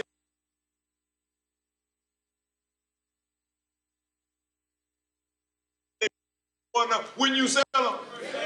Because you broke. But that's America today. She broke. See, some of us like repeating history. See, because if you fail to learn the lessons of history, then you're doomed to repeat the history. And you'll keep repeating it until you learn the lesson. See, we ask ourselves the question, what was wrong with our slave ancestors that they worked all those years for nothing and got so used to it?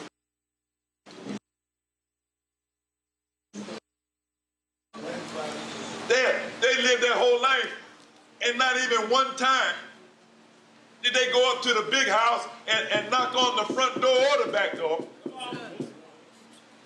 and say, please, sir, can we get paid? Right. Not one time. No, they just stayed out there in the shack and got up every day and went to work and didn't think about it. Man. And even after emancipation, they were so used to being slaves, they didn't want to leave the plantation. Right. They were begging the slave master, hire us on, keep us on. Familiar as today. Because what exactly do you get in return for your labor? See, they work for nothing. What exactly are you working for? For that old worthless greenback dollar that you know is not backed by nothing. When you ask the government, well, what's your money backed with? Yes, sir. They say it's backed by the full faith and confidence of the U.S. government.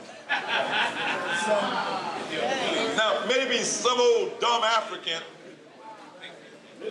some old dumb Chinese person, some old dumb Pakistani, Come on, teach them. maybe they would fall for that okie doke. But now the black slave in America, you've been up in here 400 years. You know what the story is. You know you can't have no faith and confidence in George Washington, Thomas Jefferson, Benjamin Franklin. So now we aren't doing any better than our slave ancestors until we demand what they maybe didn't have the understanding to demand. We want something. Right. We don't want no worthless paper. We want gold. That's right. We want silver. We don't mind working, but we are tired of working for nothing. We'll work and have work. Matter of fact, there's a balance due on our work, but we want to be paid off in real money or real goods, something of tangible value. Next slide, please. I got to go fast here. I'm sorry. So we finally got here. Now this image, if you can see it, and if you're standing on the side there, you can't see, then you should come around here and see it. So you can see it. This is an artist's rendition of a vision that came out of the work of the Atonement Commission, showing the 9 ministries from a certain perspective. It's as though you had climbed to the top of a mountain and you were looking out over the land. And you were looking out over a city that had been built there. So, in a book that we wrote as a part of the commission's work was called The Vision of the Promised Land. In the center, at the confluence of 2 rivers, is the spiritual center, or the mosque, of this city. And then along the periphery, at the 9 points of a geometric figure known as the Enneagram, you have the 9 ministries. So this is our topic today. The ideal mosque in the 9 ministries produces the city of God. The ideal mosque in the 9 ministries is heaven while you live. Right. The ideal mosque in the 9 ministries is the hereafter. Yes, sir. It is the ideal society. See, how could the mosque be ideal and it can't feed you? Yeah. I went to a disaster preparedness seminar one time. They were talking about a natural disaster occurred, then we got to have communication, transportation, so everybody could get to the mosque. I said, get to the mosque for what?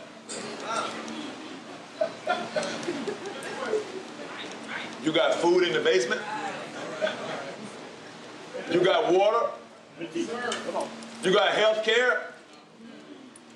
So why would I come to the mosque in the event of a natural disaster? Ain't nothing in the mosque. We call it the mosque, but we couldn't call it the ideal mosque.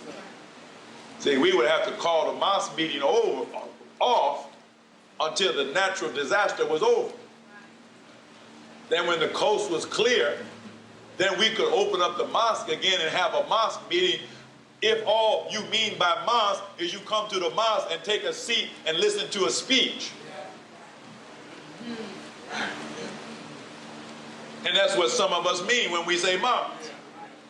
The mosque is where I go and I sit down and I listen to one man talk. And then if he says something that I agree with, then I say, that's right. And clap my hands. Then when they pass the bucket, I put $1 or $2 in the bucket, and then I get up and I go home and I take off my garment of righteousness and I get back into the garment of the world. And when you see me on Monday morning going downtown to the office, you won't know I'm a Muslim.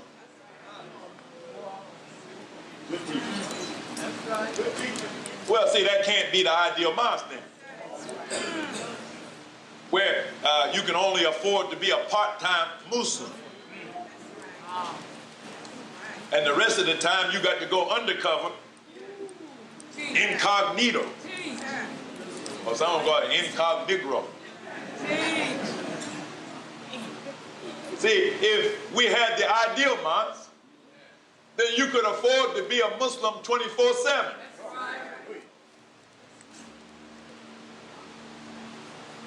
You could only afford to be a Muslim 24/7 if the mosque or the Nation of Islam provided for all of your needs.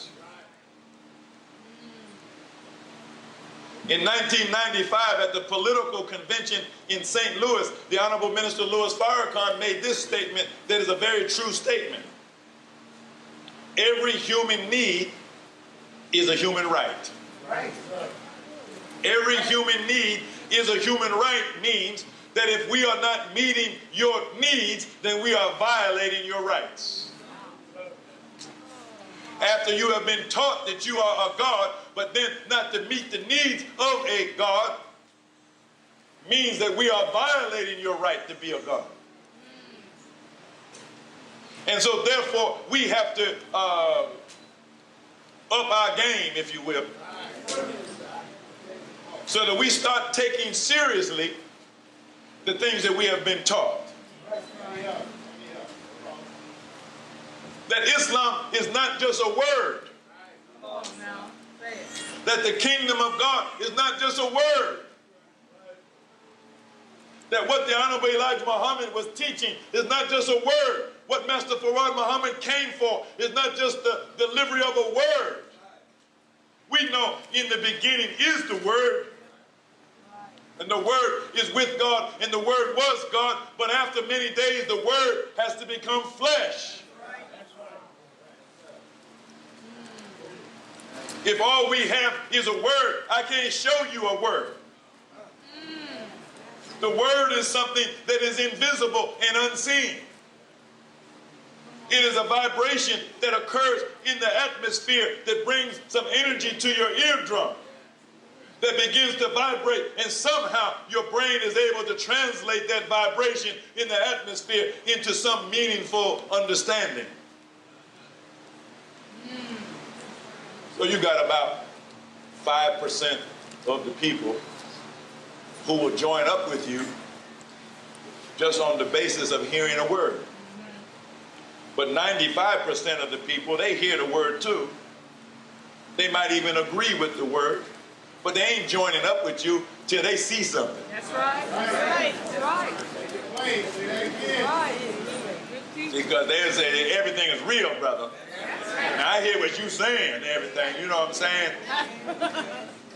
But look, I need some money, and I went down to the mosque. Y'all ain't got nothing down there but a paper. I can't pay my bills with that paper, brother. Come on. All y'all got down there is a bean pie. Come on now. I can't live on a bean pie. So I got to stay out here doing what I'm doing. Even though I know it's wrong, but I got to stay out here because y'all ain't got nothing down there that is strong enough to support me and my family. See now, they say that's real. Yeah. But what we need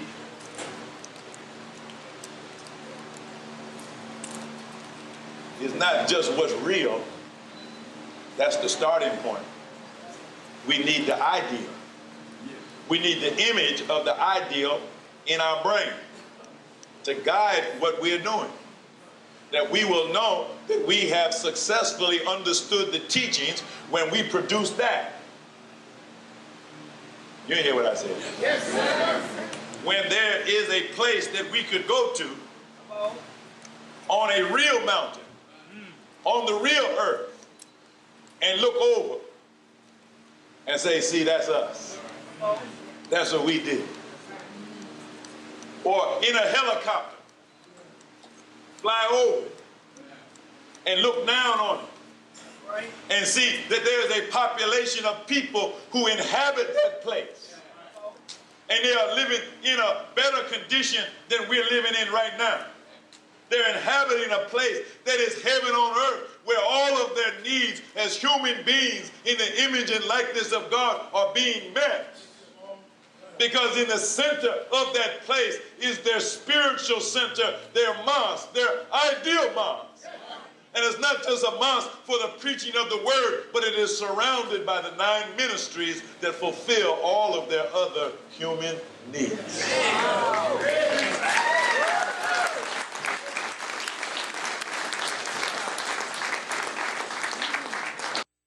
See, that's producing the hereafter. The conference that the minister announced on Tuesday night. The theme of that conference, making his word bond. A new beginning, producing the hereafter.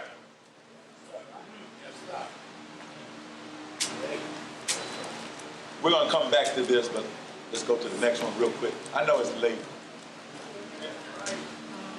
See, this is the image of the word. This is the image of the resurrection. This is how you got here. The Honorable Elijah Muhammad was put on his mission by God, and he came up behind us and started exerting force and power on us and got us up as a people. I don't just mean the brother and the sister that's in the mosque. He got all of us up. He didn't necessarily require that everybody come to the mosque. Just like you think that God gave him limited authority. That his authority was limited to the 4 walls of some storefront mosque. No, he gave him unlimited authority. So the Honorable Elijah Muhammad was exerting influence and power everywhere, over everybody, all at the same time, whether they knew it or didn't know it. Some came forth willingly. Others came forth unwillingly, but they all came forth. You ain't hearing what I'm saying. Come on with it. The Honorable Elijah Muhammad has taken over the hearts and the minds of an entire generation of people, both black and white, in America and outside of America. The only Muslims on the planet that get respect is the black Muslims. Come on, it's true. Wake us up. They can talk about bombing Mecca and Medina, but they ain't talking about bombing Mosque Maryam. You ain't listening to what I'm saying.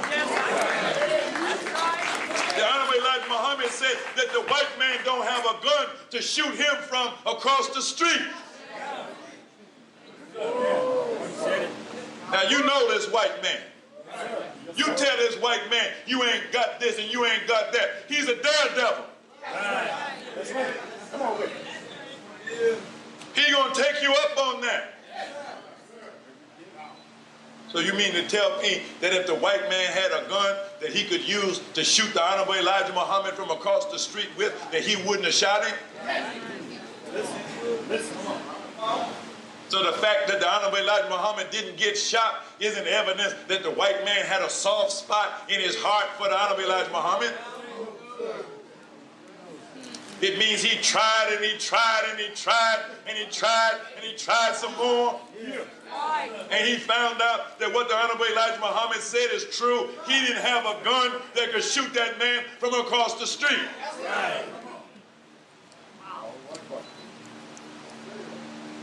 Now what about you? Do you believe that the same God that protects the Honorable Elijah Muhammad is protecting you? See, if you are with the Honorable Elijah Muhammad, then when he says he don't have a gun to shoot me, he's talking about you. He's talking about the state in which he exists as the messenger of Allah, which is a state of fearlessness. Say that. Right. Like the white man put in the Washington Post in 1986. concerning Minister Farrakhan.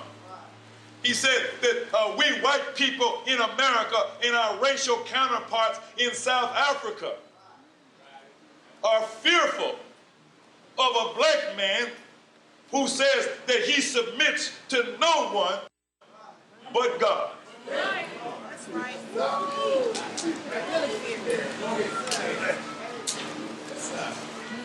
Because isn't that what the messenger taught us? That Allah will take the fear out of your heart and put it into the enemy's heart. So now think about the implications of a fearless black man walking around in America. Not just one, but how about you? Suppose you was really fearless. You say you are fearless, but you're really afraid. The only thing that will remove your fear is your understanding of that man and what he taught. And when you submit your will to the will of Allah, not no spook God, but the real one, then you wouldn't mind making the same statement that he made. The white man ain't got a gun that could shoot me from across the street. He stripped us down of all weapons. We don't say that because we got a gun to shoot back with.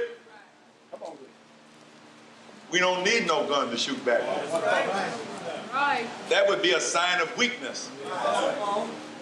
That would be a sign of a lack of faith. He stripped us down even of a penknife, saying that Allah, in the person of Master Farad Muhammad, is anxious to fight your battles for you. His spirit is like, I wish a devil would touch one of these little followers. He said, if the devil harm the hair on the least of my followers, Allah will kill 10 of his best.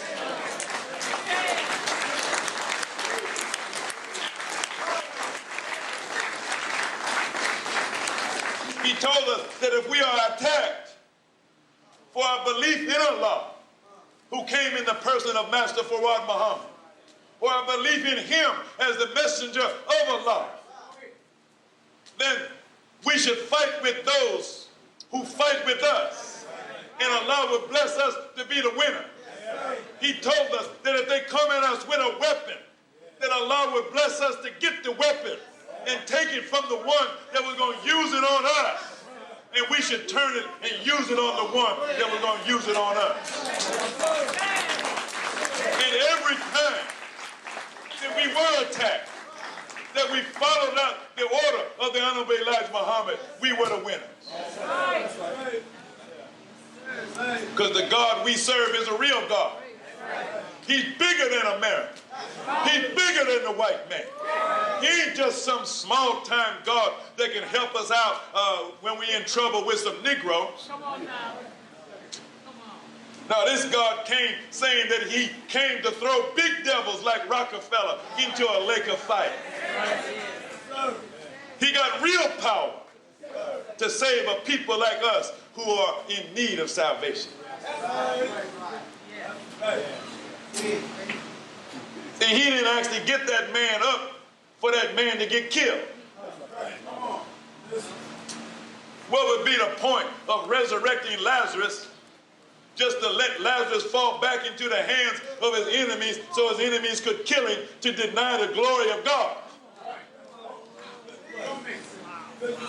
No, he's bringing this man up from death, getting him up 100% alive, 100% correct, 100% on point, 100% righteous, 100% wise. And then he sends him out into the world that had conquered him. And now he conquers the world that had conquered him.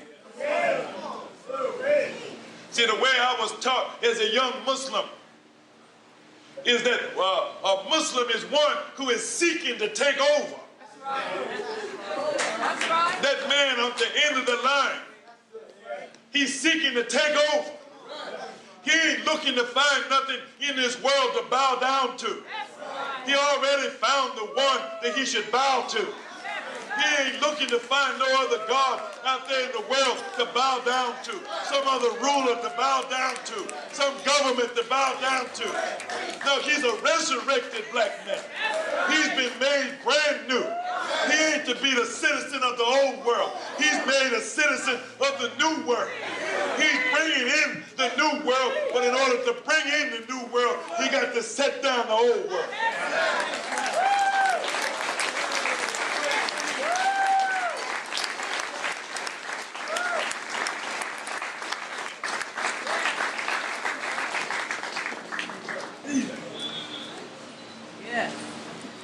It doesn't mean he won't find opposition.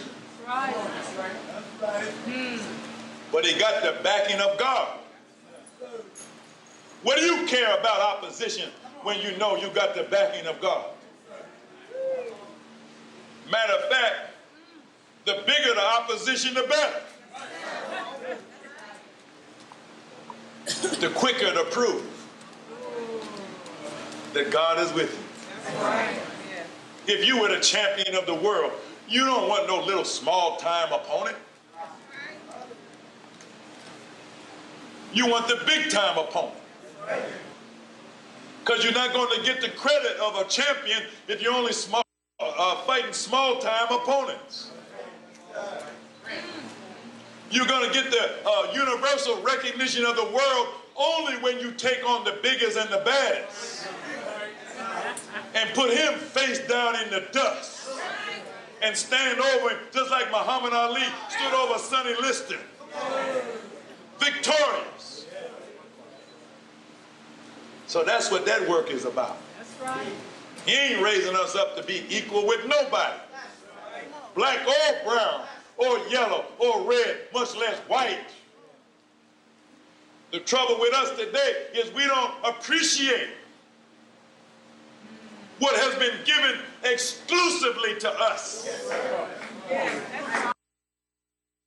that's right.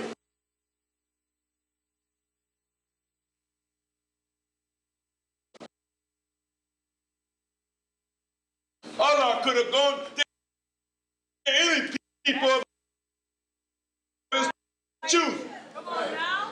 But he didn't choose anybody else but us. So we're trying to be nice to everybody. Get along with everybody. That's okay. But don't be confused about it. You ain't everybody. And there's nobody that is like you.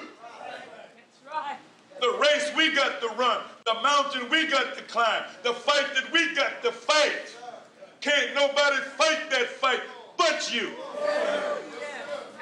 You can bring along whoever you want to bring along, but when it really gets tight, they can't stand with you. Right. See, that's a beautiful picture, isn't it? Yes, it is. See, the thing about that man there, being resurrected, I wonder if he realizes what's going on. See, unless he got eyes in the back of his head, he don't even know how it's happening. He don't even see the Honorable Elijah Muhammad. He don't know what that man is doing to him. All he knows is, whereas once he was down, now he's up. Right. I wonder if he really understands how he got up. I wonder if he ever turns around to see who got him up. I wonder if he got enough sense to turn around and ask the man who got him up, how did you do that? Because I was sure enough dead, but now I'm alive. How did you do that? Or does he just walk off like he did it himself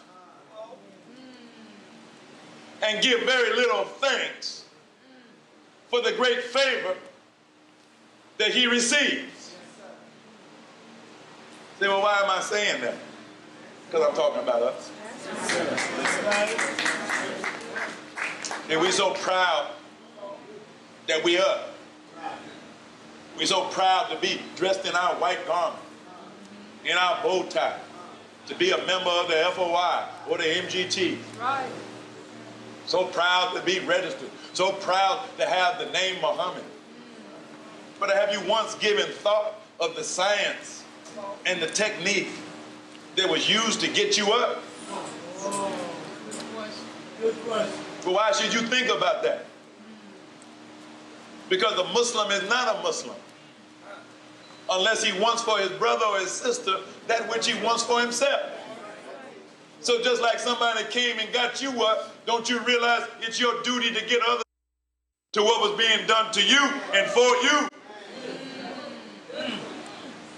Or are you just some selfish little child, some spoiled brat that thinks that the whole thing is all about you?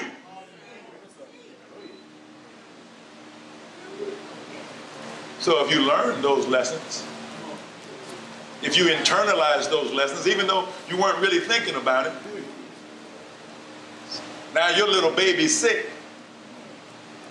At first you think you don't know what to do. Then you think to yourself, what did my mother do? And now all of a sudden it comes back to you. Then you go and do what your mother did by you, and now you are becoming a good mother. Like your mother was a good mother. So that's where we are now. Next slide. See, this was actually a mistake. That picture ended up in the middle of this picture. That wasn't my intention. I was trying to do something else, but that's what popped up. And then when I looked at it, I said, that's exactly right. Why should you show a mosque as a building as though some brick and mortar can be a mosque? A mosque is not brick and mortar. A mosque is in the hearts of the people. That's where the mosque is. And what is the fundamental activity of the mosque? It is a place of submission to the will of God. It can be a place of prayer and teaching. But if it's not about the resurrection of the dead, then it ain't a real mosque. That's right. See, so the mosque can be anywhere there is a righteous person under the teachings of the Honorable Elijah Muhammad who has learned the science of resurrection.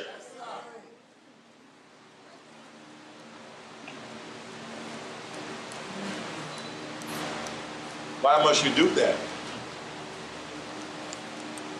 A lot of reasons why you must do that.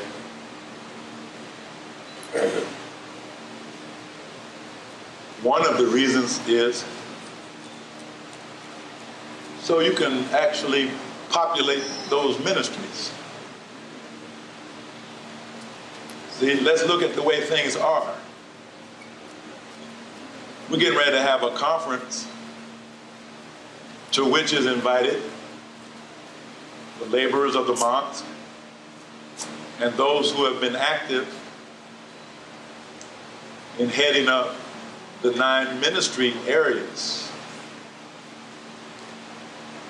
But the truth of it is, in many places, there hadn't been no ministry activity for someone to head up. So now the minister of the mosque could fake it, and even though there ain't been no Ministry of Trade and Commerce, he could pick his buddy, say, you go to the conference representing trade and commerce like you've been doing something. When we both know you ain't been doing nothing, I ain't been doing nothing. We ain't been doing nothing like that at all, but just to make the minister think that we've been doing something. We got to send somebody to the conference. See, well, that's a sign that this work of resurrection perhaps hasn't been going on. Because if it has been going on like it's supposed to go on, you got somebody to send because somebody has been working out in that area. Whether it's under that name or not. Some places, maybe not this place, you might not even have 9 people in the mosque to send. If you sent 9 people to the meeting, you'd be sending everybody in the whole mosque. I came up in a mosque like that. Mosque number 5. We used to tell a joke. The reason we had the number 5 was because that's how many Muslims it was.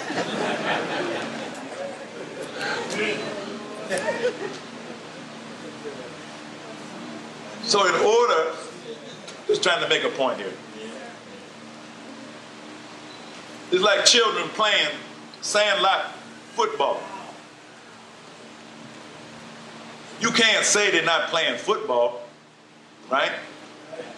Because they got a football, and they're running and they're throwing passes and blocking, doing everything that you do in football.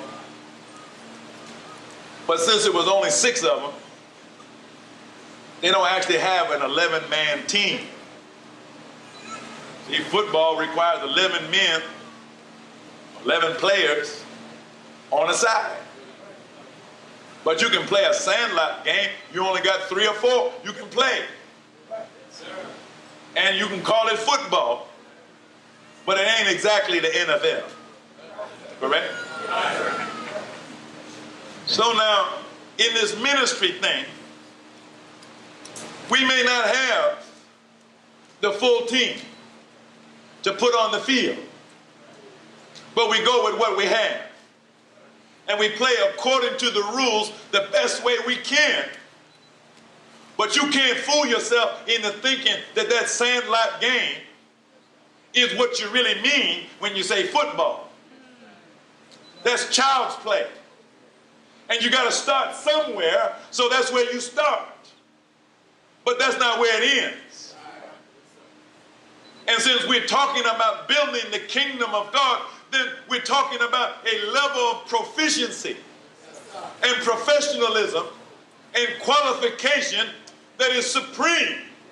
Because what we have to end up with has to be a ministry of information that is better than anything that this world has to offer. A ministry of justice that is better than anything that this world has to offer. A ministry of health and human services, arts and culture, education, science and technology, agriculture, trade and commerce, defense that is better than anything you ever heard of. Anything that you ever saw. Yes, anything that you have a common experience with. Yes, sir. That's right. So we start off where we are. Yes, sir. Wherever that is.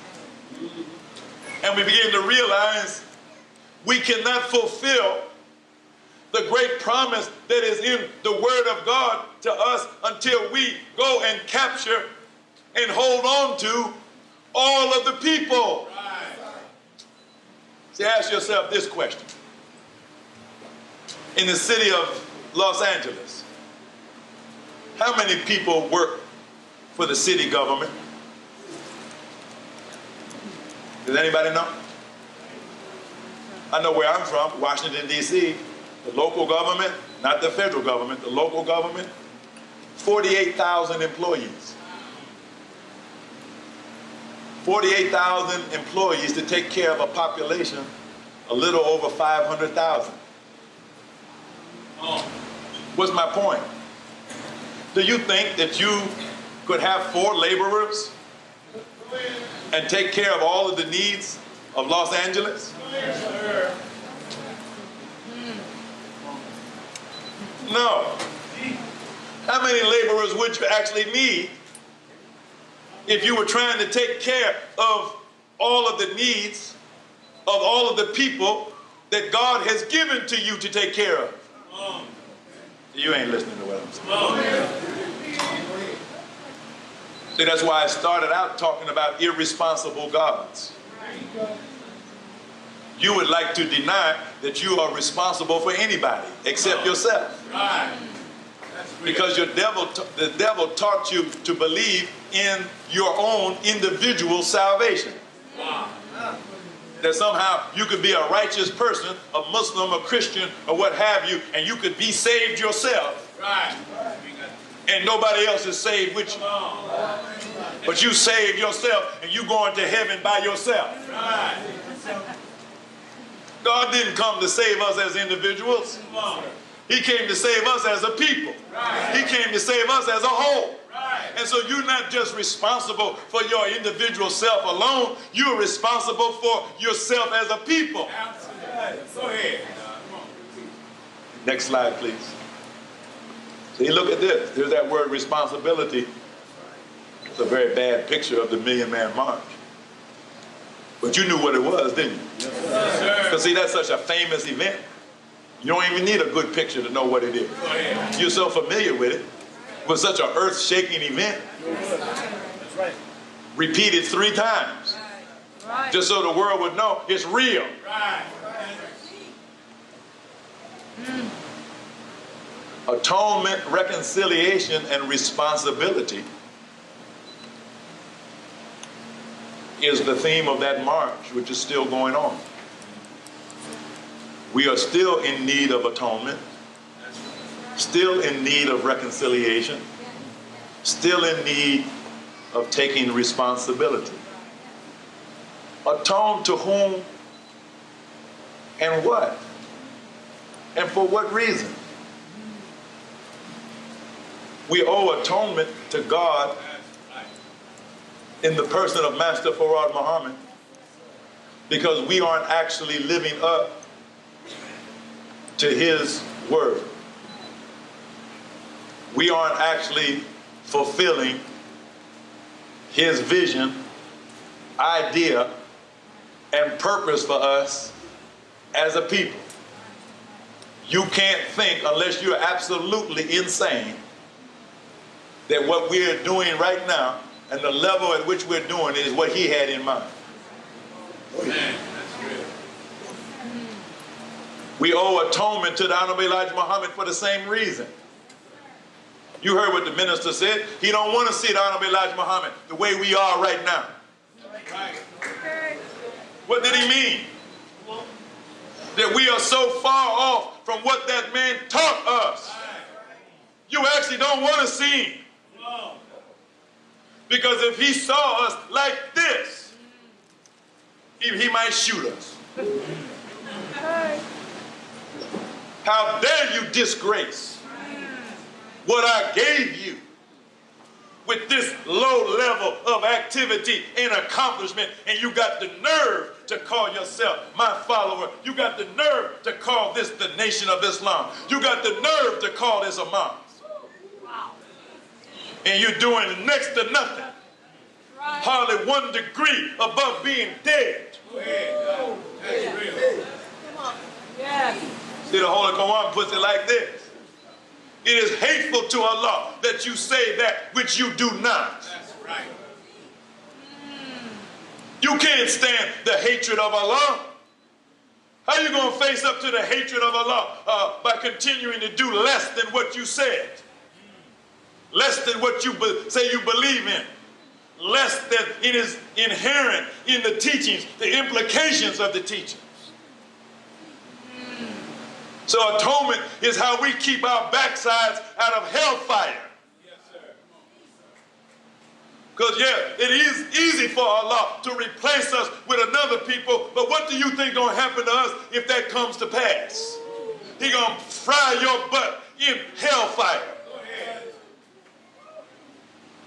How you going to get out of a severe punishment and chastisement after he gave to you the best of his creations? Right. Right. And you take it like some idle pastime that you can sit around with it and do nothing with it.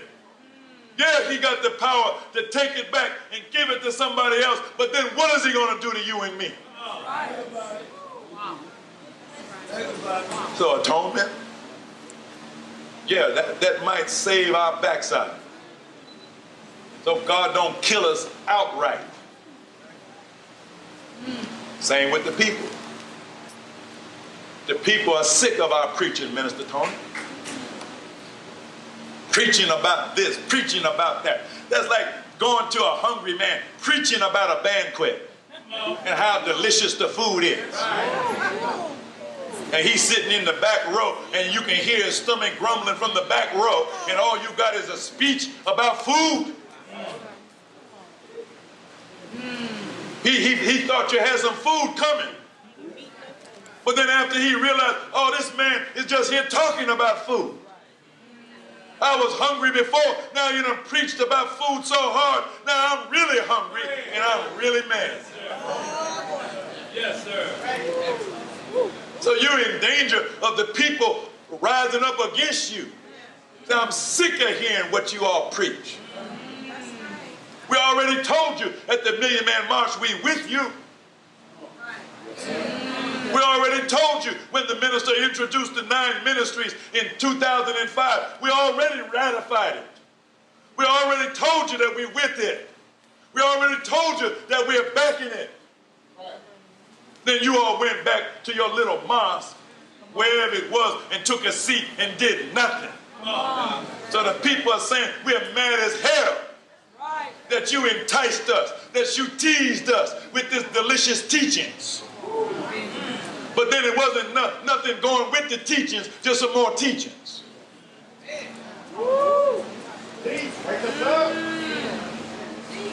See, so do we need atonement? See, that's what the ministry work really is. Next slide, please. See, these are the steps of atonement. Atonement is step number 5. That entitles you to forgiveness. But atonement is not just saying, I'm sorry, I made a mistake. Next slide, please. Atonement, an action or work that removes both the cause and the effect of an offense. The Holy Quran says work. So Allah and His messenger and the believers will see your work. And maybe Allah will turn to you mercifully, for He is the oft returning to mercy. Yes, sir. See, what chapter does this come up in? The chapter of the hypocrites. Yes, sir. Why does it come up in the chapter of the hypocrites? Because those are the people that need to do this. What is a hypocrite? A hypocrite is someone who says out of their mouth what is not in their heart. So when we give a beautiful teaching, but then we don't follow it up with a beautiful work that corresponds with that teaching, then we are in the realm of hypocrisy. How do we get out of that realm of hypocrisy? We work. Not in some invisible way, not some secret work in the chambers of my heart. No, a visible work. We build the 9 ministries in a visible way, in the community, so everybody can see our work. And then Allah will see it. The messenger will see it. The believers will see it. The people in the community will see what we're doing and then say, oh, they really did mean what they said. Absolutely. They were just a little slow getting started. But they really did mean it. They wasn't just fooling.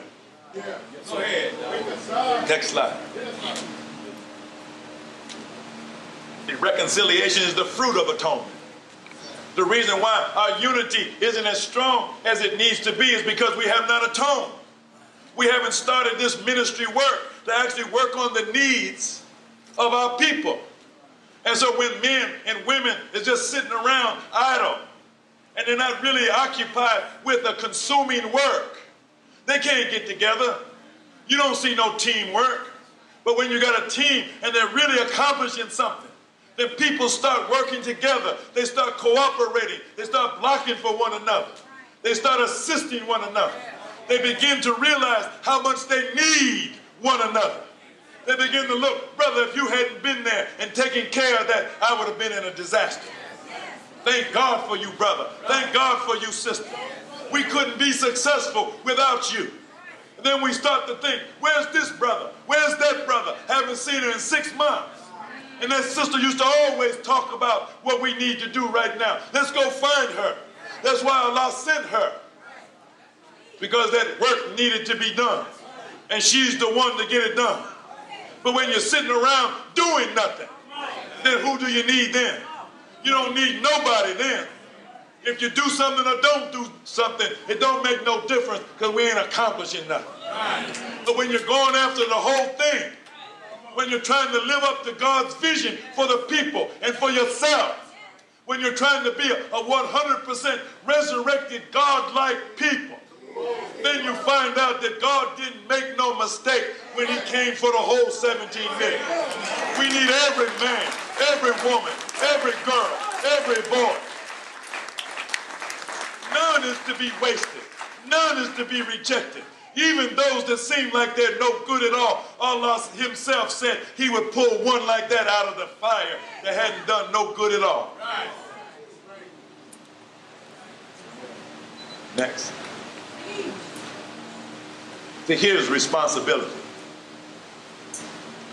To become cause over yourself and your circumstances.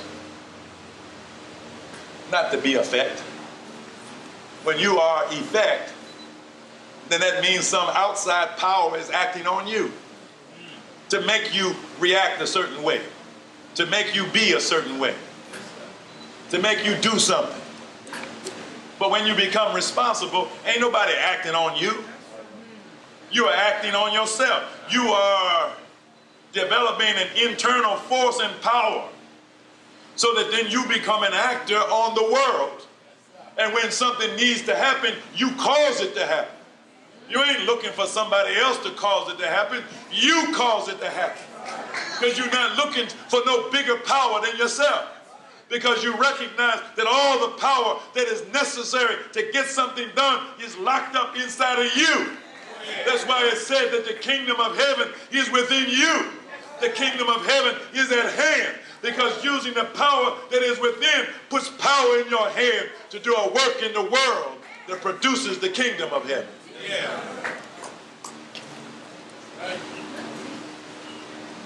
So let's not be like leaves in the wind, being tossed and turned by forces and powers. We're the force. We're the power. And we toss and turn those that's opposed to the doing of God's will. That's right. Allah never changes the condition of a people until they change it themselves. Right. So when you change your own condition, that's Allah changing it.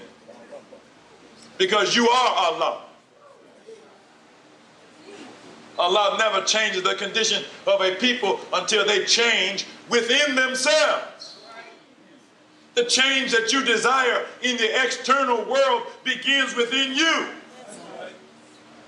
If a man is living in a rat trap, roach-infested apartment, well, all that filth is just a reflection of his inner condition. If he would ever change within, if he would ever clean up within, purify within, then guess what? Those rats and roaches would pack up and leave. You wouldn't even necessarily have to spray them. They would just find the atmosphere, you know what, it ain't compatible with us anymore.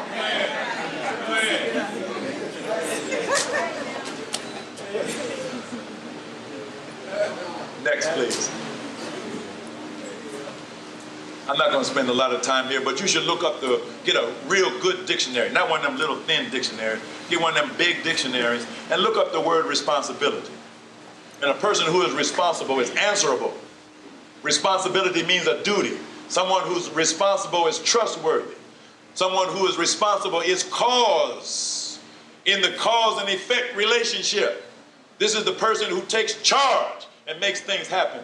Is the motive force behind something, the agent of change, the person who is liable. In other words, if something goes wrong, blame me. Not duck, head for cover,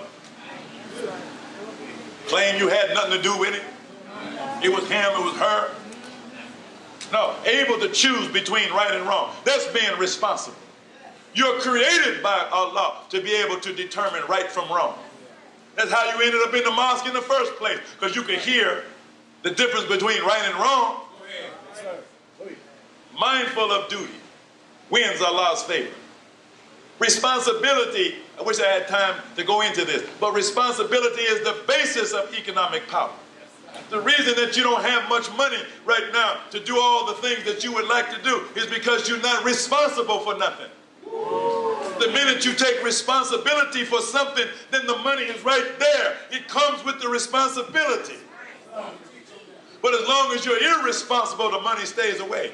That's right.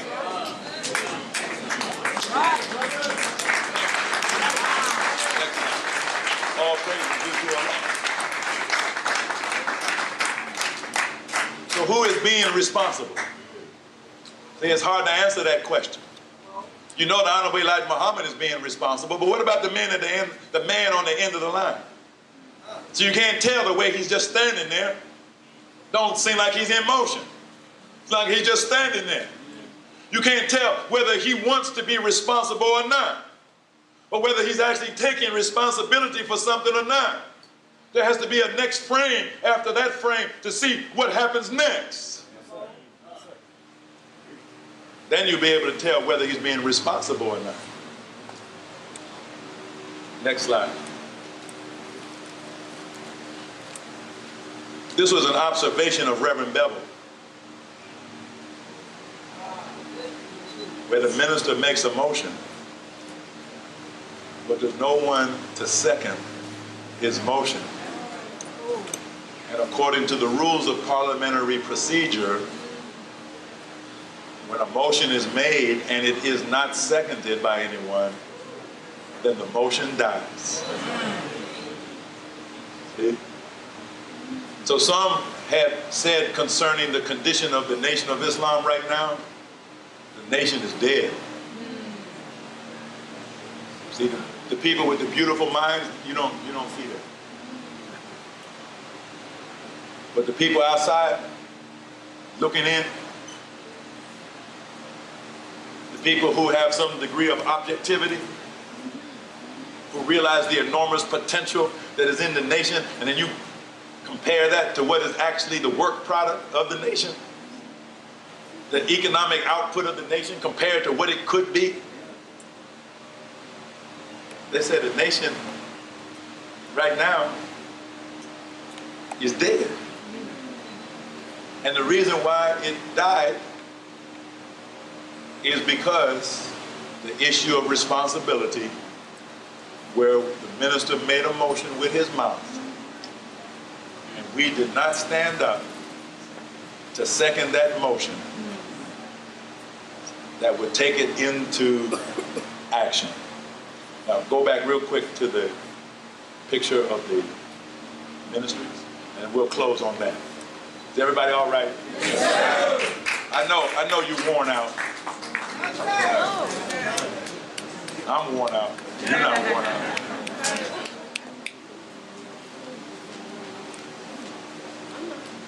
So this is what we have to have. This is what atonement looks like.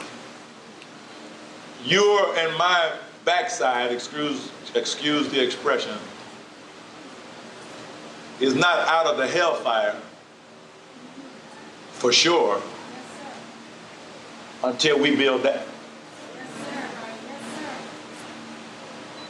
Because unless and until you build that, you are not properly atoned. And God is still mad with you. The messenger is still mad with you. And the people are still mad with you. And they would say in their complaint, because you ain't doing, and they would mention something. And whatever they mention that you're not doing, the only reason why you wouldn't be doing it is because you didn't build the particular ministry that corresponds to that need. So they would be telling you, these young people, they ain't acting right. They can't read. They can't write. They can't do arithmetic. Only reason why that complaint would continue to exist is because we didn't build the ministry of education. If the people are still sick and disabled and physically and mentally degenerated, it's only because we didn't build the ministry of health and human services. If the people are still eating in Wendy's and McDonald's, and they're still sick from eating the bad food, and they're not in the proper physical and mental condition, it's only because we refused to build the ministry of agriculture. We thought we could talk about a cow and not actually get a cow and milk the cow and take care of the cow so the cow could take care of us. You got Brother Carl here who's been trying to deliver the milk. And some of you, you believe the devil so strong that even though Allah tells you in the Holy Quran, surely there's a lesson for you in the cattle. We give you to drink of what is in their bellies, from betwixt the feces and the blood, pure milk, agreeable to the drinkers. Even though you got the commendation of Allah for raw milk, you would rather drink Kool-Aid. You would rather drink Diet Pepsi. We were doing a milk communion down in Atlanta. And a little sister, about 13, 14 years old, she had a little cup of milk and she was literally trembling because she was so afraid to try the raw milk. So I walked up to her and she was saying, Allahu Akbar, Allahu Akbar, Allahu Akbar. I said, sister, Allah mentions this in the Quran. Don't you trust in Allah enough that He knows what food that you should eat? I said, if that was some purple-colored Kool-Aid, would you be saying, Allahu Akbar, Allahu Akbar? You would drink it right now without a second thought. But the devil has engineered your mind. Ever since the days of Adam and Eve, created in you in opposition to right food. So even when someone comes up and shows you the right way and makes it easy for you to actually get what God wants you to have, you got an internal resistance. You got reasons why, and you don't even know the reasons why, but you just ain't doing it. Right. And you stay sick. The messenger told us the navy bean and whole wheat and pure milk will sustain our lives indefinitely. But I'm here to tell you, you can't get the pure whole wheat. So many of you, when I check you, you can't actually tolerate the wheat the way it is now. If you was raising your own, it would be a different story. The navy beans that you're getting right now, they're not right. They're not the right thing. The minister got about 110 acres of navy beans that he's growing on his farm up in Michigan. So he's working hard to try to produce a crop of navy beans for the entire nation, so we'll be eating our own beans. That might be the right beans that Allah had in mind for us to eat, not these navy beans coming from the devil. So all I'm saying right now is the easiest thing that you can get that is in the direction of right food is that pure milk. Yes, and you're blessed because you live in the state of California that makes it legal to sell raw milk. And most of the other 50 states is actually against the law. They put people in jail for selling pure milk. I got to import the milk that we drink. I got to get it from Pennsylvania, bring it across state lines, sign legal documents in order to get that milk. Right. But a day does not pass that I don't drink at least 32 ounces to 40 to 64 ounces of that pure milk. When my wife and I travel, we pack the milk in the luggage. Because when we go to a mosque or a city, now think about this. Chances are the believers don't have no right food to give us. We sit down at the dinner table and we eat what the sisters prepare. or the brothers prepare. And they ask us, they say, well, how did you enjoy the food, Brother Minister? And I don't tell no lie. I say, it was wonderful, sister. And by that I mean it was the best that you know how to do. That's right. That's right. And your heart was in it. That's right. And we appreciate that hospitality, that kindness. Because you didn't have to do nothing. You could have sent us down the street, you know, to the Greasy Spoon.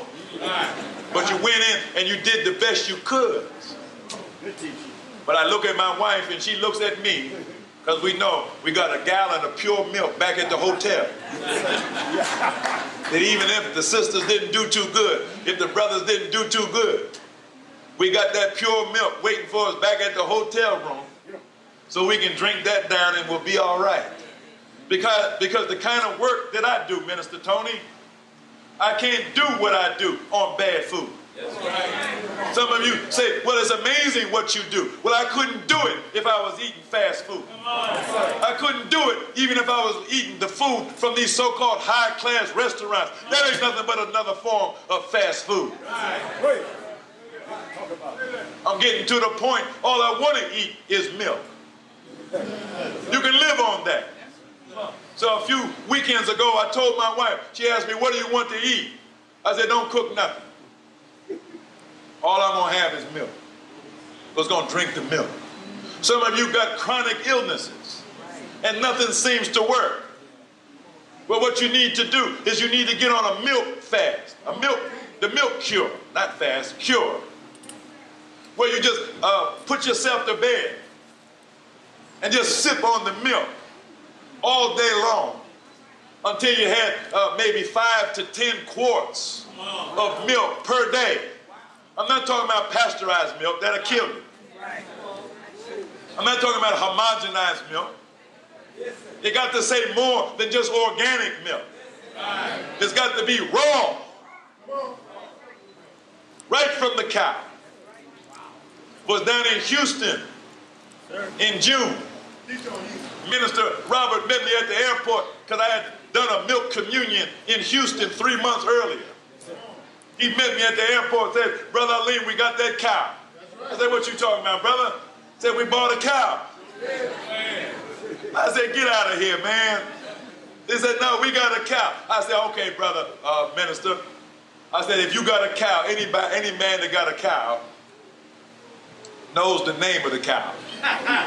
So what's your cow's name if you got a cow? He didn't know the name. So he got on the phone, called the brother who's taking care of the cow, got off the phone. The cow's name is Tansy. I said, okay, Minister Robert, before we leave Houston, we want to go out to the farm and meet Tansy the cow. I want to check this cow out, because you can't just have any old cow. So we went out there and met Tansy. You can go on the website, atonementcommission.com. You can see Tansy the cow. And so you might say, well, what kind of name is Tansy for a Muslim cow? You say, well, how do you know she's a Muslim cow? Because I went out there and I talked to her. I mean, we had a nice little conversation. Such a nice little cow. She got to liking me so well, she licked me on my face. Made my wife jealous. She thought something was happening. So when we got a little comfortable with one another, I said, now, Tansy. I said, now, it really don't matter. I said, but I really want to know whether you're a Christian or a Muslim. So she looked me right in my eye and said,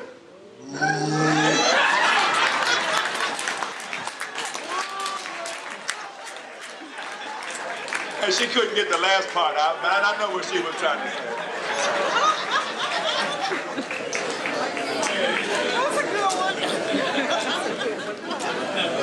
So the students at the university now, they're drinking that milk. And so the behavior problems are going down. The discipline problems are going down. The learning is going up. The grades are going up. Because see, you think you have bad children. They're not bad. They just eating the wrong food. You ain't feeding them right. It's your fault. Then they get in trouble with the law. Because nutrition has everything to do with behavior. And bad food produces bad behavior. So now the little students at the university down in Houston, they have a naming contest going on. So they're going to come up with a holy name for Tansy the cow so she can get rid of her dead world name. Take on a holy name. Now check this out. See, this is, and I'm closing on this. I know it's late. See, now if you take care of a cow, the cow will take care of you. See, I know where I'm at. Southern California. This is Los Angeles, the home of the sophisticates. You're so sophisticated, talking about cows and agriculture, that's like a foreign language. Come on, talk on it. That's why you have such a hard time teaching these people, brother. Talk on it. Because the scripture is full of parables, and all the parables are agricultural in nature. That's right. So you're dealing with a bunch of city slicker people. They don't know nothing about the farm. So you're teaching these spiritual principles based on agriculture. They don't know what you're talking about. But when you accept the responsibility to feed yourself, then you got to do what Minister Robert did. You got to go buy a cow. Now the cow will take care of you if you take care of the cow. See, this is where you find out what kind of person you are. See, a person who is irresponsible can't handle a cow. Because that cow got to be milked twice a day. If you milk the cow and take care of the cow, all the cow requires in return is some grass and some water and a little salt, mineral, to lick on every once in a while. And that little cow will produce 10 gallons or more of milk every day. Now they sell the milk down there in Houston for $8 a gallon. So 10 gallons a day, that's $80 a day that cow produces. They paid about $700 for her. So she paid for herself in about 8 or 9 days. After that, all you got to do is see to it that she got grass, and Allah put grass everywhere. You don't even have to plant it. You don't have to take care of the grass. The grass just grows by itself. And they're getting $80 a day, which is $560 a week, which is $2,240 a month. See, you're crying that you ain't got enough money in the treasury. The reason you don't have any money in the treasury is because you don't have a cow. That caused a problem in the moms.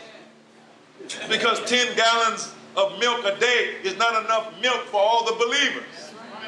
So they started looking hard at one another because one was getting the milk and the other one couldn't get none.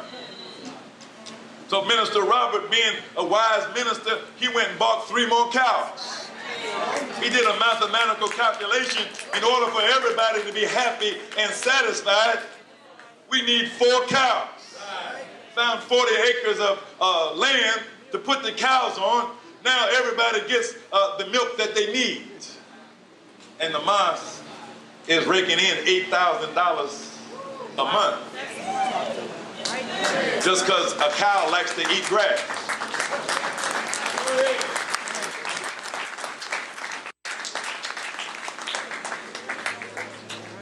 See how responsibility leads to economic opportunity. Right.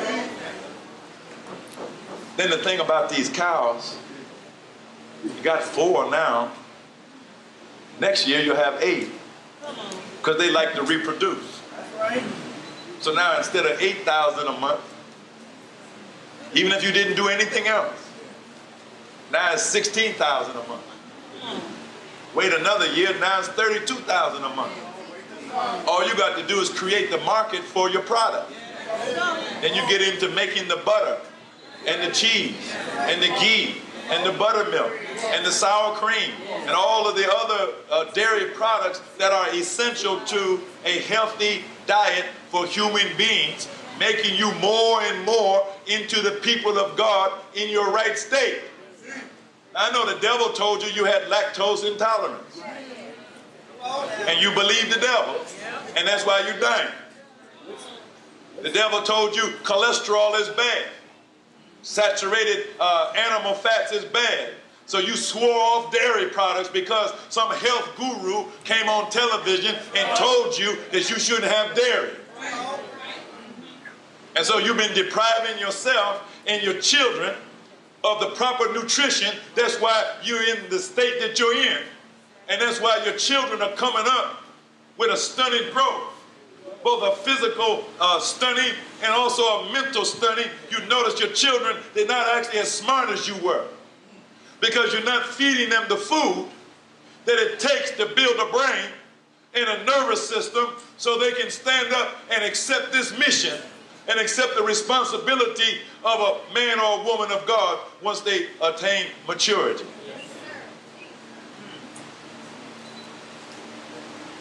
So I think that you get the idea here. These represent the fulfillment of human needs. To the degree that you accept the responsibility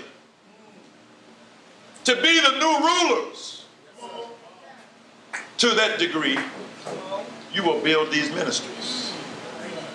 Every one of you will find your place. Nobody has to tell you where you belong.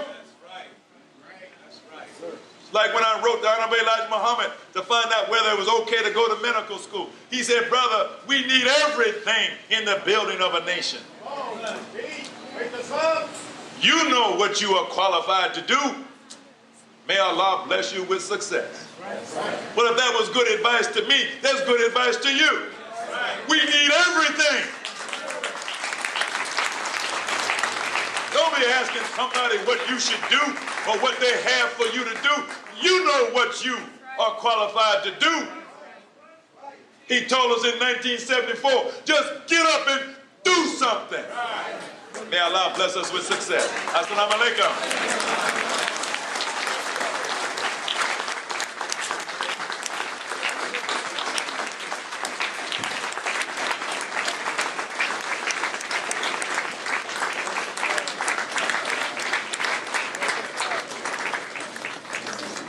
Come on, y'all can do better than that. Let's give a hand to Dr. Alim Muhammad. All praises due to Allah. Very, very quickly, brothers and sisters, we thank Allah. In the name of Allah, the Beneficent, the Merciful, I bear witness there is no God but Allah and that Muhammad is his messenger. Once again, brothers and sisters, we're certainly grateful to Almighty God Allah for the Honorable Minister Louis Farrakhan, for putting in Dr. Alim that which is good for our entire nation. You have your marching orders, internalize what you and I have been given, and let's get busy. Yes, sir. So I would like to know who is here for your first time. This is your first time at one of our Nation of Islam meetings. Could you raise your hand, all of our first time guests? Do we have any first time guests in the house? Raise your hand high. Let's give our first time guests a round of applause. We want to thank the brothers and sisters, the members of the Nation of Islam that traveled as far as the area called the Inland Empire. Would you raise your hand, all of those that came in from the Inland Empire? Would you raise your hand? Wonderful. Give them a round of applause. Thank you so much. Those that came in from Compton, would you raise your hand? Those who came right out of Compton. Thank you to the brothers and sisters that attended from Compton. Long Beach, would you raise your hand? Those that came out of Long Beach, wonderful. Let's give our Long Beach family a hand. Those of us who are out of Los Angeles, would you raise your hand? All the Los Angeles family, let's give yourselves a round of applause. How many of you believe what you heard today to be the truth and good for our people? Would you raise your hand if you believe? We definitely need these 9 ministries to make us a nation. Wonderful.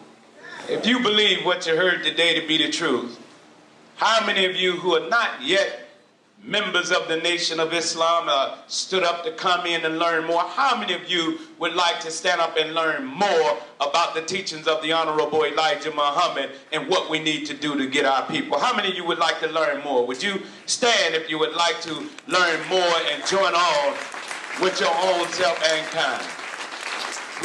Let's bring our brothers down and come on down. They want to learn more. Would you please just come down?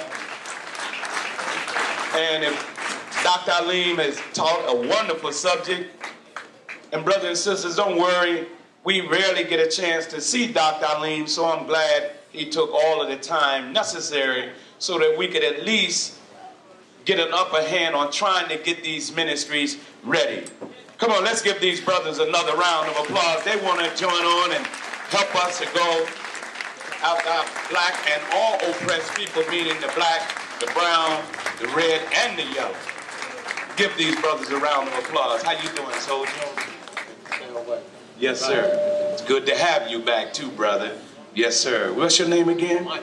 This is Brother Michael. Honored to have you, Brother Michael. And you are? Brother Tommy Thompson. Honored to have you. How you doing, son? Brother Malik. Honored to have you, Brother Malik. And you are?